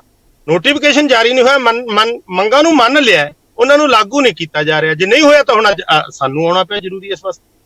ਬਿਲਕੁਲ। ਪਰ ਇੰਦਰਜੀਤ ਜੀ, ਆਮ ਜਨਤਾ ਵਾਕਈ ਪਰੇਸ਼ਾਨ ਹੈ। ਇਹ ਨਹੀਂ ਕਹਿ ਰਿਹਾ ਕਿ ਮੈਂ ਸਿਰਫ ਕਿਸਾਨੀ ਧਰਨੇ ਤੋਂ ਪਰੇਸ਼ਾਨ ਹੈ। ਧਰਨਾ ਕੋਈ ਵੀ ਹੋਵੇ ਇਸ ਟਾਈਮ, ਹਰੇਕ ਪੰਜਾਬੀ, ਹਰੇਕ ਕੋਈ ਵੀ ਨਹੀਂ ਚਾਹੁੰਦਾ ਕਿ ਧਰਨਾ ਲੱਗੇ ਤੇ ਧਰਨੇ ਦੇ ਕਾਰਨ ਸਾਡੀ ਜਿਹੜੀ ਡੇਲੀ ਦੀ ਜਿਹੜੀ ਰੂਟੀਨ ਹੈ ਉਹ ਸਫਰ ਕਰੇ। ਕਿਉਂਕਿ ਹਰੇਕ ਬੰਦਾ ਨੌਕਰੀ ਪੇਸ਼ਾ ਬੰਦਾ ਹੈ, ਚਾਹੇ ਉਹ ਧਰਨੇ ਦੇ ਕਾਰਨ ਉਹਨੂੰ ਪਤਾ ਨਹੀਂ ਕਿੰਨਾ ਕਬਲੇਵਾ ਖਾ ਕੇ ਜਾਣਾ ਪੈਂਦਾ ਹੋਊ। ਹਰੇਕ ਦੀ ਜੇਬ ਦੇ ਵਿੱਚ ਉਨੇ ਕੀ ਪੈਸੇ ਨੇ, ਉਹ ਵੀ ਉਸ ਤਰੀਕੇ ਨਾਲ ਦੇਖਦਾ ਕਿ ਮੈਨੂੰ ਵੀ ਪੈਟਰੋਲ ਡੀਜ਼ਲ ਮੇਰਾ ਵੱਧ ਲੱਗਣ ਲੱਗ ਗਿਆ, ਮੈਂ ਜਿੱਥੇ ਲੇਟ ਪਹੁੰਚਣਾ ਮੇਰੀ ਵੀ ਦਿਹਾੜੀ ਅੱਧੀ ਲੱਗਣ ਲੱਗ ਗਈ ਜਿੱਥੇ ਮੇਰੀ ਪੂਰੀ ਦਿਹਾੜੀ ਹੋਣੀ ਸੀ। ਤੇ ਕਿਉਂਕਿ ਦੂਜਾ ਇਹ ਨਹੀਂ ਪਤਾ ਹੁੰਦਾ ਵੀ ਉਹ ਧਰਨਾ ਕਦੋਂ ਖਤਮ ਹੋਣਾ, ਕਿਉਂਕਿ ਸ਼ੁਰੂਆਤ ਦਾ ਤਾਂ ਆਪਾਂ ਸ਼ੁਰੂਆਤ ਕਦੋਂ ਕਰਨੀ ਉਹ ਤਾਂ ਸਾਰੇ ਜਥੇਬੰਦੀਆਂ ਕਹਿ ਦਿੰਦੀਆਂ ਜੀ ਹਾਂਜੀ 8 ਤਰੀਕ ਨੂੰ ਆਪਾਂ ਧਰਨਾ ਦੇਣਾ, ਇਹ ਤਾਂ ਮੰਨ ਜਾਂਦੇ ਨੇ, ਸਾਰੇ ਪਹੁੰਚ ਜਾਂਦੇ ਨੇ। ਪਰ ਕਦੋਂ ਧਰਨਾ ਚੱਕਣਾ ਨਾ ਤਾਂ ਉਹ ਸਰਕਾਰ ਨੂੰ ਪਤਾ ਹੁੰਦਾ ਤੇ ਨਾ ਉਹ ਜਥੇਬੰਦੀਆਂ ਨੂੰ ਪਤਾ ਹੁੰਦਾ। ਤੇ ਜਿਹੜਾ ਉਹ ਵਿਚਾਰਾ ਉੱਥੇ ਜਿਹੜਾ ਡੇਲੀ ਜਾਣ ਵਾਲਾ ਹੁੰਦਾ, ਜਿਹੜਾ ਟ੍ਰੈਫਿਕ ਹੁੰਦਾ, ਲੋਕ ਹੁੰਦੇ ਆ, ਉਹਨਾਂ ਨੂੰ ਵੀ ਨਹੀਂ ਪਤਾ ਹੁੰਦਾ। ਇਹ ਸਿੰਘੂ ਬਾਰਡਰ ਵਾਲਿਆਂ ਨੂੰ ਵੀ ਨਹੀਂ ਪਤਾ ਸੀ, ਟਿੱਕਰੀ ਵਾਲਿਆਂ ਨੂੰ ਵੀ ਨਹੀਂ ਪਤਾ ਸੀ, ਉਹਨਾਂ ਨੂੰ ਵੀ ਲੱਗਿਆ ਸੀ 2 ਮਹੀਨਿਆਂ ਚ ਉੱਠ ਜਾਏਗਾ। ਤਾਂ ਇਸ ਲਈ ਮੈਨੂੰ ਲੱਗਦਾ ਕਿ ਲੋਕਾਂ ਵਾਲੇ ਪਾਸੇ ਜ਼ਰੂਰ ਆਪਾਂ ਨੂੰ ਦੇਖਣਾ ਚਾਹੀਦਾ ਕਿ ਕਿਸ ਤਰੀਕੇ ਨਾਲ ਵੀ ਲੋਕਾਂ ਵਾਲੇ ਪਾਸੇ ਨਾ ਪਰੇਸ਼ਾਨੀ ਹੋਵੇ, ਆਮ ਲੋਕਾਂ ਦੀ ਜੀਵਨ ਦੇ ਵਿੱਚ। ਸੁਰਿੰਦਰ ਜੀ ਬਿਲਕੁਲ ਮੈਂ ਤੁਹਾਡੀਆਂ ਗੱਲਾਂ ਨਾਲ ਅਸੀਂ ਸਹਿਮਤ ਹਾਂ। 1 ਤਰੀਕ ਨੂੰ, 1 ਤਰੀਕ ਨੂੰ ਸਾਡੀ ਸਟੇਟ ਬਾਡੀ ਦੀ ਮੀਟਿੰਗ ਹੋਈ ਆ, ਉਦੋਂ ਪ੍ਰੋਗਰਾਮ ਐਲਾਨੇ ਗਏ ਆ। ਅਸੀਂ 6 ਪੁਆਇੰਟ ਜ਼ਰੂਰ ਐਲਾਨੇ ਆ ਵੀ ਅਸੀਂ ਇੱਥੇ ਇਹ ਰੋਡ ਬਲੌਕ ਕਰਾਂਗੇ। ਉਹ 6 ਪੁਆਇੰਟਾਂ ਤੇ ਅਸੀਂ ਬੈਠੇ ਆ, ਲੇਕਿਨ ਜਿਹੜੇ ਉਹਦੇ ਪਾਸੇ ਵਾਲੇ ਰਸਤੇ ਆ ਉਹ ਅਸੀਂ ਬਿਲਕੁਲ ਜਨਤਾ ਦੀ ਸਮੱਸਿਆ ਨੂੰ ਧਿਆਨ ਦੇ ਵਿੱਚ ਰੱਖਦੇ ਬਲੌਕ ਨਹੀਂ ਕੀਤੇ। ਫਿਰ ਮੈਂ ਤੁਹਾਨੂੰ ਫਿਰ ਦੱਸਾਂ ਵੀ ਅਸੀਂ ਜਿਹੜੀਆਂ ਲੋਕਾਂ ਦੀਆਂ ਸੇਵਾਵਾਂ ਜਿਹੜੀਆਂ ਜ਼ਰੂਰੀ ਦੇਣੀਆਂ, ਬੇਸ਼ੱਕ ਉਹ ਐਂਬੂਲੈਂਸ ਦੀ ਹੈ, ਬੇਸ਼ੱਕ ਉਹ ਸਾਡੇ ਸਕੂਲੀ ਬੱਚਿਆਂ ਦੀ ਹੈ, ਬੇਸ਼ੱਕ ਉਹ ਸ਼ਾਦੀ ਗਮੀ ਦੇ ਵਿੱਚ ਲੋਕਾਂ ਦੀ ਜਾਣ ਦੀ ਹੈ, ਉਹ ਅਸੀਂ ਬਹਾਲ ਰੱਖੀਆਂ ਹੋਈਆਂ। ਫਿਰ ਵੀ ਸਾਨੂੰ ਪਤਾ ਵੀ ਸਮੱਸਿਆ ਆ ਜਾਂਦੀ ਹੈ ਜਦੋਂ ਸੰਘਰਸ਼ ਲੜਦੇ ਆ, ਲੋਕਾਂ ਨੂੰ ਸਮੱਸਿਆ ਆਉਂਦੀ ਹੈ, ਅਸੀਂ ਉਹਨਾਂ ਲੋਕਾਂ ਤੋਂ ਮਾਫੀ ਮੰਗਦੇ ਹਾਂ ਇਸ ਗੱਲ ਦੀ। ਪਰ ਸੰਘਰਸ਼ ਲੜੇ ਬਿਨਾਂ ਮਸਲੇ ਦਾ ਹੱਲ ਨਹੀਂ ਹੁੰਦਾ, ਇਸ ਕਰਕੇ ਸਾਨੂੰ ਲੜਨਾ ਵੀ ਜ਼ਰੂਰੀ ਹੈ। ਤੇ ਅਸੀਂ ਬਹੁਤ ਸਾਰੀਆਂ ਸੇਵਾਵਾਂ ਬਹਾਲ ਵੀ ਰੱਖੀਆਂ। ਇਹ ਪੁਆਇੰਟਾਂ ਤੋਂ ਸਿਵਾਏ ਜਿਹੜੇ ਰਸਤੇ ਉਹ ਅਸੀਂ ਬਿਲਕੁਲ ਬਲੌਕ ਨਹੀਂ। ਤੇ ਹੁਣ ਗੱਲਬਾਤ ਦਾ ਸਿਲਸਿਲਾ ਕਦੋਂ ਜਾਰੀ ਹੋਏਗਾ, ਇਸ ਬਾਰੇ ਕੋਈ ਅਪਡੇਟ ਹੋਇਆ ਕਿ ਮਾਨ ਸਾਹਿਬ ਜਿਹੜੇ ਉਹ ਤਾਂ ਉਹ ਤਾਂ ਸਰਕਾਰ ਤੇ ਹੈ ਜੀ। ਸਰਕਾਰ ਵੇਖੋ, ਗੱਲ ਦਾ ਮਸਲੇ ਦਾ ਹੱਲ ਗੱਲਬਾਤ ਰਾਹੀਂ ਨਿਕਲਦਾ। ਸਰਕਾਰ ਗੱਲਬਾਤ ਕਦੋਂ ਕਰਦੀ ਹੈ ਇਹ ਸਰਕਾਰ ਤੇ ਹੈ। ਉਹ ਕੀ ਚਾਹੁੰਦੀ ਹੈ, ਕਿੰਨਾ ਚਿਰ ਸਾਨੂੰ ਕੋਈ ਬਿਠਾਉਣਾ ਚਾਹੁੰਦੀ ਹੈ, ਕੋਈ ਸਾਡੀ ਸ਼ਕਤੀ ਵੇਖਣਾ ਚਾਹੁੰਦੀ ਹੈ, ਜਾਂ ਉਹ ਕਿਸ ਮੂਡ ਦੇ ਵਿੱਚ ਹੈ। ਹਾਲੇ ਸਰਕਾਰ ਵੱਲੋਂ ਕੋਈ ਸੱਦਾ ਨਹੀਂ ਆਇਆ। ਜਦੋਂ ਸਰਕਾਰ ਦਾ ਸੱਦਾ ਹੋਊ ਅਸੀਂ ਗੱਲਬਾਤ ਲਈ ਤਿਆਰ। ਬਿਲਕੁਲ ਇੰਦਰਜੀਤ ਜੀ, ਜਾਂਦੇ ਜਾਂਦੇ ਬਸ ਮੁੱਦੇ ਜ਼ਰੂਰ ਦੱਸ ਦਿਓ ਵੀ ਕਿਹੜੇ ਮੁੱਦਿਆਂ ਤੇ ਤੁਸੀਂ ਧਰਨੇ ਤੇ ਬੈਠੇ ਹੋ, ਤਾਂ ਕਿ ਸਰਕਾਰ ਤੱਕ ਉਹ ਮੁੱਦੇ ਜ਼ਰੂਰ ਪਹੁੰਚਣ। ਕਿਉਂਕਿ ਬੜੇ, ਮੈਂ ਜਿਵੇਂ ਪਹਿਲਾਂ ਵੀ ਆਪਾਂ ਸ਼ੁਰੂਆਤ ਜ਼ਿਕਰ ਕੀਤਾ ਕਿ ਕੇਂਦਰ ਦੇ ਨਾਲ ਬਹਿਣਾ ਉਹ ਨਾ ਤਾਂ ਮਾਨ ਸਾਹਿਬ ਦੇ ਹੱਥ ਹੈ ਕਿ ਮੋਦੀ ਸਾਹਿਬ ਨੂੰ ਲੈ ਕੇ ਤੇ ਤੁਹਾਡੇ ਸਾਹਮਣੇ ਬਿਠਾ ਦੇਣ, ਉਹ ਕਿਸੇ ਦੇ ਹੱਥ ਨਹੀਂ। ਉਹ ਜਦੋਂ ਸਾਰੇ ਉੱਥੇ ਚਲੇ ਗਏ, ਮੋਦੀ ਸਾਹਿਬ ਤਾਂ ਉਦੋਂ ਵੀ ਨਹੀਂ ਬੈਠੇ। ਤਾਂ ਇਸ ਲਈ ਕੇਂਦਰ ਜਿਹੜੇ ਮੁੱਦੇ ਨੇ, ਪਹਿਲਾਂ ਤੁਸੀਂ ਉਹ ਜ਼ਰੂਰ ਦੱਸ ਦਿਓ ਦਰਸ਼ਕਾਂ ਨੂੰ ਵੀ ਕਿ ਕਿਹੜੇ ਕਿਹੜੇ ਮੁੱਦਿਆਂ ਤੇ ਆਪਾਂ ਇਹ ਧਰਨਾ ਲਾਇਆ ਵਾ ਜੀ। ਹਾਂ, ਇਹ ਧਰਨਾ ਜੀ ਵੇਖੋ, ਇੱਕ ਤਾਂ ਮੈਂ ਤੁਹਾਨੂੰ ਪਹਿਲਾਂ ਹੀ ਦੱਸਤਾ ਵੀ ਜਿਹੜਾ ਸਾਡਾ ਨਰਮਾ ਬੈਲਟ ਦਾ ਇਲਾਕਾ ਹੈ, ਨਰਮਾ ਬੁਰੀ ਤਰ੍ਹਾਂ ਤਬਾਹ ਹੋ ਗਿਆ। ਉਹਦਾ ਮੁਆਵਜ਼ਾ ਦੇਣ ਵਾਸਤੇ ਸਰਕਾਰਾਂ ਮੀਟਿੰਗ ਦੇ ਵਿੱਚ ਸਰਕਾਰ ਮੰਨ ਚੁੱਕੀ ਹੈ। ਉਹਦੀ ਕੋਈ ਗਿਰਦਾਵਰੀ ਹੋ ਕੇ ਕੋਈ ਮੁਆਵਜ਼ਾ ਦੀ ਗੱਲ ਨਹੀਂ ਹੋਏਗੀ। ਉਸ ਤੋਂ ਸਾਡੇ ਕੁਝ ਜ਼ਿਲ੍ਹੇ ਪਟਿਆਲਾ, ਲੁਧਿਆਣਾ, ਫਤਿਹਗੜ੍ਹ, ਮੋਹਾਲੀ, ਇਹਨਾਂ ਜ਼ਿਲ੍ਹਿਆਂ ਦੇ ਵਿੱਚ ਝੋਨੇ ਨੂੰ ਇੱਕ ਚਾਈਨੀ ਵਾਇਰਸ ਦਾ ਨਾਂ ਦਿੱਤਾ। ਉਹ ਝੋਨੇ ਬਾਹ ਦਿੱਤੇ, ਲੋਕਾਂ ਨੇ ਬਾਹਣ ਰਹਿ ਗਏ। ਉਹਨਾਂ ਨੂੰ ਮੁਆਵਜ਼ੇ ਦੀ ਗੱਲ ਸਰਕਾਰ ਨੇ ਮੰਨੀ ਹੋਈ ਹੈ। ਫਿਰ ਜਿਹੜੀ ਇੱਕ ਭਾਰਤਮਾਲਾ ਰੋਡ ਨਿਕਲ ਰਿਹਾ ਜੀ, ਜਿਹੜਾ ਅਮ ਦੇ ਵਿੱਚ, ਉਸ ਰੋਡ ਦੇ ਵਾਸਤੇ ਜ਼ਮੀਨ ਅਕਵਾਇਰ ਕਰਨ ਦੇ ਵਿੱਚ ਜਿਹੜਾ ਲੋਕਾਂ ਨੂੰ ਜ਼ਮੀਨ ਦਾ ਰੇਟ ਦਿੱਤਾ ਜਾ ਰਿਹਾ, ਉਹਦੇ ਵਿੱਚ ਜ਼ਮੀਨ ਅਸਮਾਨ ਦਾ ਫਰਕ ਹੈ। ਇੱਕ ਪਾਸੇ 100 ਕਰੋੜ ਰੁਪਏ ਕਿੱਲੇ ਦਾ, ਇੱਕ ਪਾਸੇ ਸਿਰਫ 60 ਲੱਖ ਰੁਪਏ ਕਿੱਲੇ ਦਾ। ਡੀਸੀ ਸਾਹਿਬ ਇਹ ਮੰਨ ਚੁੱਕਿਆ ਵੀ ਸਾਡੇ ਐਸਡੀਐਮ ਦੀ ਗਲਤੀ ਹੈ, ਉਹਦੇ ਤੇ ਕੋਈ ਕਾਰਵਾਈ ਨਹੀਂ ਹੋ ਰਹੀ, ਕੋਈ ਉਹਨੂੰ ਰੇਟ ਨਹੀਂ ਇਕਸਾਰ ਲੋਕਾਂ ਨੂੰ ਦਿੱਤਾ ਜਾ ਰਿਹਾ ਸੜਕ ਦਾ। ਫਿਰ ਜਿਹੜਾ ਹੈਗਾ, ਤੁਹਾਨੂੰ ਦੱਸਿਆ ਵੀ ਮੋਰਚੇ ਦੇ ਵਿੱਚ ਕਿਸਾਨ ਸ਼ਹੀਦ ਹੋਏ ਹੈ 750। ਸਾਡਾ ਜ਼ਿਲ੍ਹਾ ਫਰੀਦਕੋਟ, ਉਹ ਮੁਆਵਜ਼ਾ ਦੇਣ ਤੋਂ ਵੀ ਸ਼ਹੀਦ ਕਿਸਾਨਾਂ ਦੇ ਪਰਿਵਾਰਾਂ ਨੂੰ ਅੱਜ ਤੱਕ ਵਾਂਝਾ ਰੱਖਿਆ ਗਿਆ।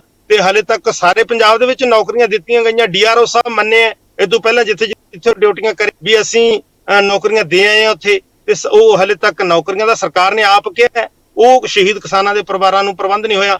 ਫਿਰ ਜਿਹੜੀ ਕਾਨਾ ਜੁਮਲਾ ਮਾਲਕਾਨਾ ਜ਼ਮੀਨਾਂ, ਉਹ ਲੋਕਾਂ ਨੂੰ ਉਹਦਾ ਮਾਲਕਾਨਾ ਹੱਕ ਦੇਣਾ, ਉਹਦੇ ਤੋਂ ਸਰਕਾਰ ਮੰਨ ਕੇ ਹੁਣ ਪੰਚਾਇਤਾਂ ਨੂੰ ਨੋਟੀਫਿਕੇਸ਼ਨ ਜਾਰੀ ਕਰਤਾ, ਪੰਚਾਇਤਾਂ ਨੂੰ ਦਿੱਤੀਆਂ ਜਾਣਗੀਆਂ। ਹੁਣ ਉਹਨਾਂ ਜ਼ਮੀਨਾਂ ਦੇ ਉੱਤੇ ਸੈਂਕੜੇ ਪਰਿਵਾਰਾਂ ਦੀ ਰੋਜੀ ਰੋਟੀ ਹੈ। ਉਹਨਾਂ ਤੋਂ ਜ਼ਮੀਨਾਂ ਖੋਹ ਕੇ ਸਰਕਾਰ ਲੈਣਾ ਚਾਹੁੰਦੀ ਹੈ, ਤਾਂ ਉਹ ਲੋਕਾਂ ਦਾ ਕੀ ਹਾਲਾਤ ਬਣਨਗੇ। ਇਹ ਸਾਡੀਆਂ ਮੰਗਾਂ ਹੈ ਜੀ। ਫਿਰ ਲਿੰਪਸਕੈਨ ਡਿਜ਼ੀਜ਼ ਦੇ ਨਾਂ ਦੀ ਇੱਕ ਪਸ਼ੂਆਂ ਦੇ ਵਿੱਚ ਬਿਮਾਰੀ ਆਈ ਪਿੱਛੇ ਮੌਨਸੂਨ ਦੀ ਰੁੱਤੇ, ਲੋਕਾਂ ਦੇ ਘਰ ਵਿਹਲੇ ਹੋ ਗਏ ਪਸ਼ੂ। ਸਰਕਾਰਾਂ ਨੇ ਕੋਈ ਬਣਦਾ ਉਹਦੇ ਵਾਸਤੇ ਟ੍ਰੀਟਮੈਂਟ ਵਾਸਤੇ ਕੋਈ ਦਵਾਈ ਨਹੀਂ ਮੁਹੱਈਆ ਕਰਵਾਈ ਉਸ ਸਮੇਂ। ਉਹ ਤਾਂ ਕੀ ਦੇਣਾ ਸੀ, ਲੋਕਾਂ ਦੀ ਕੋਈ ਆਰਥਿਕ ਮਦਦ ਕਰਨ ਮੁੱਦੇ ਲੈ ਕੇ ਅਸੀਂ ਜਿਹੜਾ ਹੈਗਾ ਇਹ ਪ੍ਰੋਟੈਸਟ। ਬਿਲਕੁਲ ਇੰਦਰਜੀਤ ਜੀ, ਕਿਉਂਕਿ ਮੁੱਦਾ ਬਹੁਤ ਵੱਡਾ ਹੈ। ਉਮੀਦ ਕਰਾਂਗੇ ਆਪਾਂ ਫਿਰ ਇੱਕ ਦੋ ਦਿਨਾਂ ਬਾਅਦ ਜ਼ਰੂਰ ਬੈਠੀਏ, ਕਿਉਂਕਿ ਇੱਕ ਮੁੱਦੇ ਤੇ ਜੇ ਗੱਲ ਕਰਾਂਗੇ। ਜਿਵੇਂ ਇੱਕ ਮੈਂ ਉਦਾਹਰਨ ਦੇਦਾ ਬਸ, ਕਿਉਂਕਿ ਸਮਾਂ ਇਜਾਜ਼ਤ ਨਹੀਂ ਦੇ ਰਿਹਾ। ਜਿਵੇਂ ਭਾਰਤਮਾਲਾ ਪ੍ਰੋਜੈਕਟ ਹੈ, ਉਹ ਕੇਂਦਰ ਸਰਕਾਰ ਦਾ। ਭਾਰਤਮਾਲਾ ਪ੍ਰੋਜੈਕਟ ਨੈਸ਼ਨਲ ਹਾਈਵੇ ਦੇ ਅੰਡਰ ਆਉਂਦਾ ਹੈ। ਜਿਹੜੀ ਐਕਵਾਈਜ਼ੇਸ਼ਨ ਹੈ, ਜਿਹੜੀ ਉਹ ਸਾਰਾ ਕੁਝ ਉੱਥੋਂ ਹੈ। ਤੇ ਦੂਜੀ ਗੱਲ ਉਸ ਨਾਲ ਹੀ ਰਿਲੇਟਿਡ ਕਿ ਅੱਜ ਤੱਕ ਜਿਹੜੇ ਵੀ ਪਹਿਲਾਂ ਐਕਵਾਈਜ਼ੇਸ਼ਨ ਹੋਈ ਹੈ, ਜਾਂ ਤਾਂ ਉਹਨੂੰ ਆਧਾਰ ਬਣਾ ਕੇ ਤੁਸੀਂ ਆਪਦਾ ਰੱਖਿਆ ਵੀ ਦੇਖੋ ਜੀ, ਜਿਹੜੀ ਪਹਿਲਾਂ ਹੋਈ ਸੀ ਸਾਰਿਆਂ ਨੂੰ ਇਸ ਤਰੀਕੇ ਨਾਲ ਦਿੱਤਾ ਹੋਇਆ ਸੀ। ਕਿਉਂਕਿ ਜਿੱਦ ਤੱਕ ਮੈਨੂੰ ਲੱਗਦਾ ਹੈ, ਕਿਉਂਕਿ ਉਹ ਜਿਹੜੀ ਜ਼ਮੀਨ ਮੈਟਰ ਕਰਦੀ ਹੈ ਕਿ ਜਿਹੜੀ ਸ਼ਹਿਰ ਦੇ ਨੇੜੇ ਹੋਊਗੀ ਤੇ ਜਿੰਨੀ ਦੂਰ ਜਾਈ ਜਾਊਗੀ, ਐਕਵਾਈਜ਼ੇਸ਼ਨ ਦੇ ਰੇਟ ਵੀ ਉਸੇ ਤਰੀਕੇ ਨਾਲ ਅਕਵਾਇਰ ਕਰਦੇ ਨੇ। ਹੋ ਸਕਦਾ ਮੈਂ ਇੱਥੇ ਗਲਤ ਹੋਵਾਂ, ਪਰ ਪਿਛਲੇ ਆਧਾਰ ਬਣਾ ਕੇ, ਜਿਵੇਂ ਪਹਿਲਾਂ ਇੱਕ ਆਧਾਰ ਬਣਾਇਆ ਗਿਆ ਕਿ ਇਸ ਤਰੀਕੇ ਨਾਲ, ਕਿਉਂਕਿ ਇਹ ਪਹਿਲੀ ਵਾਰੀ ਤਾਂ ਅਕਵਾਇਰ ਨਹੀਂ ਹੋ ਰਹੀ। ਅਕਵਾਇਰ ਇਹ ਜਦੋਂ ਸ਼ੁਰੂ ਹੋਇਆ, ਉਦੋਂ ਇੱਕ ਫਾਰਮੂਲਾ ਪਹਿਲਾਂ ਹੀ ਸੈੱਟ ਕੀਤਾ ਜਾਂਦਾ ਕਿ ਹਾਂ, ਜੇ ਜ਼ਮੀਨ ਹੈ ਉਹਨੂੰ ਕਿਸ ਤਰੀਕੇ ਨਾਲ, ਕਿਸ ਆਧਾਰ ਤੇ ਕਰਨਾ ਹੈ। ਜੇ ਉਹ ਜ਼ਮੀਨ ਦੇ ਅੰਦਰ ਕਿਸੇ ਦਾ ਲੈਂਟਰ ਜਾਂ ਛੱਤੀ ਹੋਈ ਹੈ, ਤੁਹਾਨੂੰ ਪਰ ਸਕੁਅਰ ਫੁੱਟ ਕਿੰਨਾ ਕਰਨਾ ਹੈ, ਤਾਂ ਕਿ ਕੋਈ ਇਹ ਨਾ ਕਵੇ। ਕਿਉਂਕਿ ਹੁਣ ਇੱਕ ਘਰ ਹੈ, ਮੰਨ ਲਓ ਹੋ ਸਕਦਾ ਹੈ ਕਿ ਜਿੱਥੇ ਉਹ ਸੜਕ ਨਿਕਲਣੀ ਹੈ, ਤੁਸੀਂ ਕੋਠੀ ਪਾਈ ਹੋਵੇ, ਤੁਸੀਂ ਰੀਝਾਂ ਨਾਲ ਕੋਠੀ ਪਾਈ, ਤੁਸੀਂ ਤਾਂ ਲਾਤਾ ਉਹਦੇ ਤੇ 4 ਕਰੋੜ ਰੁਪਈਆ। ਹੁਣ ਉੱਥੇ ਹੀ ਮੰਨ ਲਓ ਮੇਰਾ ਵੀ 200 ਗਜ ਦਾ ਤੇ ਤੁਹਾਡਾ ਵੀ 200 ਗਜ ਦਾ, ਤੇ ਮੈਂ ਸਿਰਫ 4 ਦੀਵਾਰੀ ਕੀਤੀ ਹੋਈ, ਜਾਂ ਮੈਂ ਉਸ ਤਰੀਕੇ ਨਾਲ ਮੰਨ ਲਓ ਮੇਰੇ 50 ਲੱਖ ਲੱਗੇ ਹੋਣ। ਹੁਣ ਤੁਸੀਂ ਦੱਸੋ ਕਿ ਤੁਸੀਂ ਹੁਣ ਇਹ ਕਹੋ ਕਿ ਵੀ ਮੇਰੇ ਤਾਂ ਪੱਥਰ ਇੰਨੀ ਦਾ ਲੱਗਿਆ ਹੋਇਆ, ਉਹ ਦੋਨੋਂ ਇੱਕੋ ਤਰ੍ਹਾਂ ਦੇ ਹੀ ਹੋਣਗੇ, ਭਾਵੇਂ ਲੱਖ ਲੱਗਿਆ ਤੇ ਭਾਵੇਂ ਕੱਖ ਲੱਗਿਆ। ਉਹ ਉਹਨਾਂ ਨੇ ਪਰ ਸਕੁਅਰ ਫੁੱਟ ਦੇ ਹਿਸਾਬ ਨਾਲ ਪੈਸੇ ਮੁਹੱਈਆ ਕਰਾੜੇ ਨੇ। ਹਾਂਜੀ, ਇੰਨਾ ਕਵਰਡ ਏਰੀਆ ਤੇ ਆਹ ਪੈਸੇ ਲੱਗਦੇ ਨੇ। ਤਾਂ ਮੈਨੂੰ ਜਿੱਥੇ ਤੱਕ ਇਹ ਲੱਗਦਾ ਸੁਰਿੰਦਰ ਜੀ, ਵੇਖੋ ਸੁਰਿੰਦਰ ਜੀ, ਗੱਲ ਇਹ ਹੈਗੀ ਹੈ ਵੀ ਬੇਸ਼ੱਕ ਇਹ ਕੇਂਦਰ ਸਰਕਾਰ ਦੇ ਕਰਨ ਦੀ ਹੈ। ਅਸੀਂ ਕੀ ਮੰਗ ਕਰਦੇ ਹਾਂ ਵੀ ਉਹਦੀ ਪੜਤਾਲ ਕਰਕੇ ਇਸ ਸਮੇਂ ਦੇ ਐਸਡੀਐਮ ਨੇ ਕੀ ਕੀਤਾ, ਉਹ ਕਿਉਂ ਕੀਤਾ, ਇਹ ਪਾਰਦਰਸ਼ਤਾ ਤਾਂ ਲਿਆਂਦੀ ਜਾਵੇ ਨਾ, ਲੋਕਾਂ ਨੂੰ ਪਤਾ ਲੱਗੇ ਵੀ ਲੈਫਟ ਸਾਈਡ ਆ ਰੇਟ ਹੈ, ਰਾਈਟ ਸਾਈਡ ਆ ਰੇਟ ਹੈ, ਇੰਨਾ ਫਰਕ ਕਿਉਂ? ਲੋਕਾਂ ਵਿੱਚ ਤਾਂ ਕੋਈ ਉਹਦੀ ਪਾਰਦਰਸ਼ਤਾ ਲੈ ਕੇ ਆਓ ਨਾ। ਉਸ ਕਾਰਨ ਤੋਂ ਬਿਲਕੁਲ ਮੁਨਕਰ ਹੋ ਰਿਹਾ ਪ੍ਰਸ਼ਾਸਨ। ਚਲੋ ਬਹੁਤ ਬਹੁਤ ਧੰਨਵਾਦ, ਤੁਸੀਂ ਸਾਡੇ ਨਾਲ ਜੁੜੇ। ਉਮੀਦ ਕਰਦੇ ਹਾਂ ਕਿ ਫਿਰ ਅੱਗੇ ਇਸ ਮੁੱਦੇ ਤੇ ਜ਼ਰੂਰ ਜੁੜਾਂਗੇ, ਪਰ ਇਹ ਵੀ ਉਮੀਦ ਕਰਦੇ ਹਾਂ ਕਿ ਕਿਸਾਨ ਧਰਨਾ ਖਤਮ ਕਰਨ ਤੇ ਜਲਦੀ ਘਰਾਂ ਨੂੰ ਵਾਪਸ ਜਾਣ, ਕਿਉਂਕਿ ਹਰੇਕ ਪੰਜਾਬੀ ਤੇ ਹਰੇਕ ਭਾਰਤ ਵਾਸੀ ਇਹ ਚਾਹੁੰਦਾ ਕਿ ਕਿਸਾਨ ਹਮੇਸ਼ਾ ਖੁਸ਼ਹਾਲ ਰਹੇ। ਤੇ ਬਹੁਤ ਬਹੁਤ ਧੰਨਵਾਦ ਸਾਡੇ ਨਾਲ ਜੁੜਨ ਲਈ। ਸਤਿ ਸ਼੍ਰੀ ਅਕਾਲ। ਬਹੁਤ ਬਹੁਤ ਧੰਨਵਾਦ ਜੀ, ਤੁਹਾਡਾ ਸ਼ੁਕਰੀਆ ਜੀ, ਧੰਨਵਾਦ। ਸੋ ਇਹ ਸੀ ਅੱਜ ਦਾ ਨਜ਼ਰੀਆ, ਕਿਉਂਕਿ ਧਰਨੇ ਲੱਗੇ ਹੋਏ ਨੇ, ਆਮ ਲੋਕ ਬਹੁਤ ਪਰੇਸ਼ਾਨ ਨੇ, ਪਰ ਕੀ ਇਹ ਧਰਨਿਆਂ ਵਾਲਾ ਪੰਜਾਬ, ਕਦੋਂ ਇਹ ਧਰਨੇ ਖਤਮ ਹੋਣਗੇ, ਇਹ ਸ਼ਾਇਦ ਹਰੇਕ ਪੰਜਾਬੀ ਨੂੰ ਉਡੀਕ ਹੈ। ਉਮੀਦ ਕਰਦੇ ਹਾਂ ਕਿ ਇਹ ਧਰਨਾ ਵੀ ਜਲਦੀ ਚੱਕਿਆ ਜਾਵੇ। ਕੱਲ ਫਿਰ ਮਿਲਾਂਗੇ ਕੋਈ ਨਵੇਂ ਮੁੱਦੇ ਤੇ, ਤਦ ਤੱਕ ਦੋ ਮੈਨੂੰ ਇਜਾਜ਼ਤ। ਸਤਿ ਸ਼੍ਰੀ ਅਕਾਲ।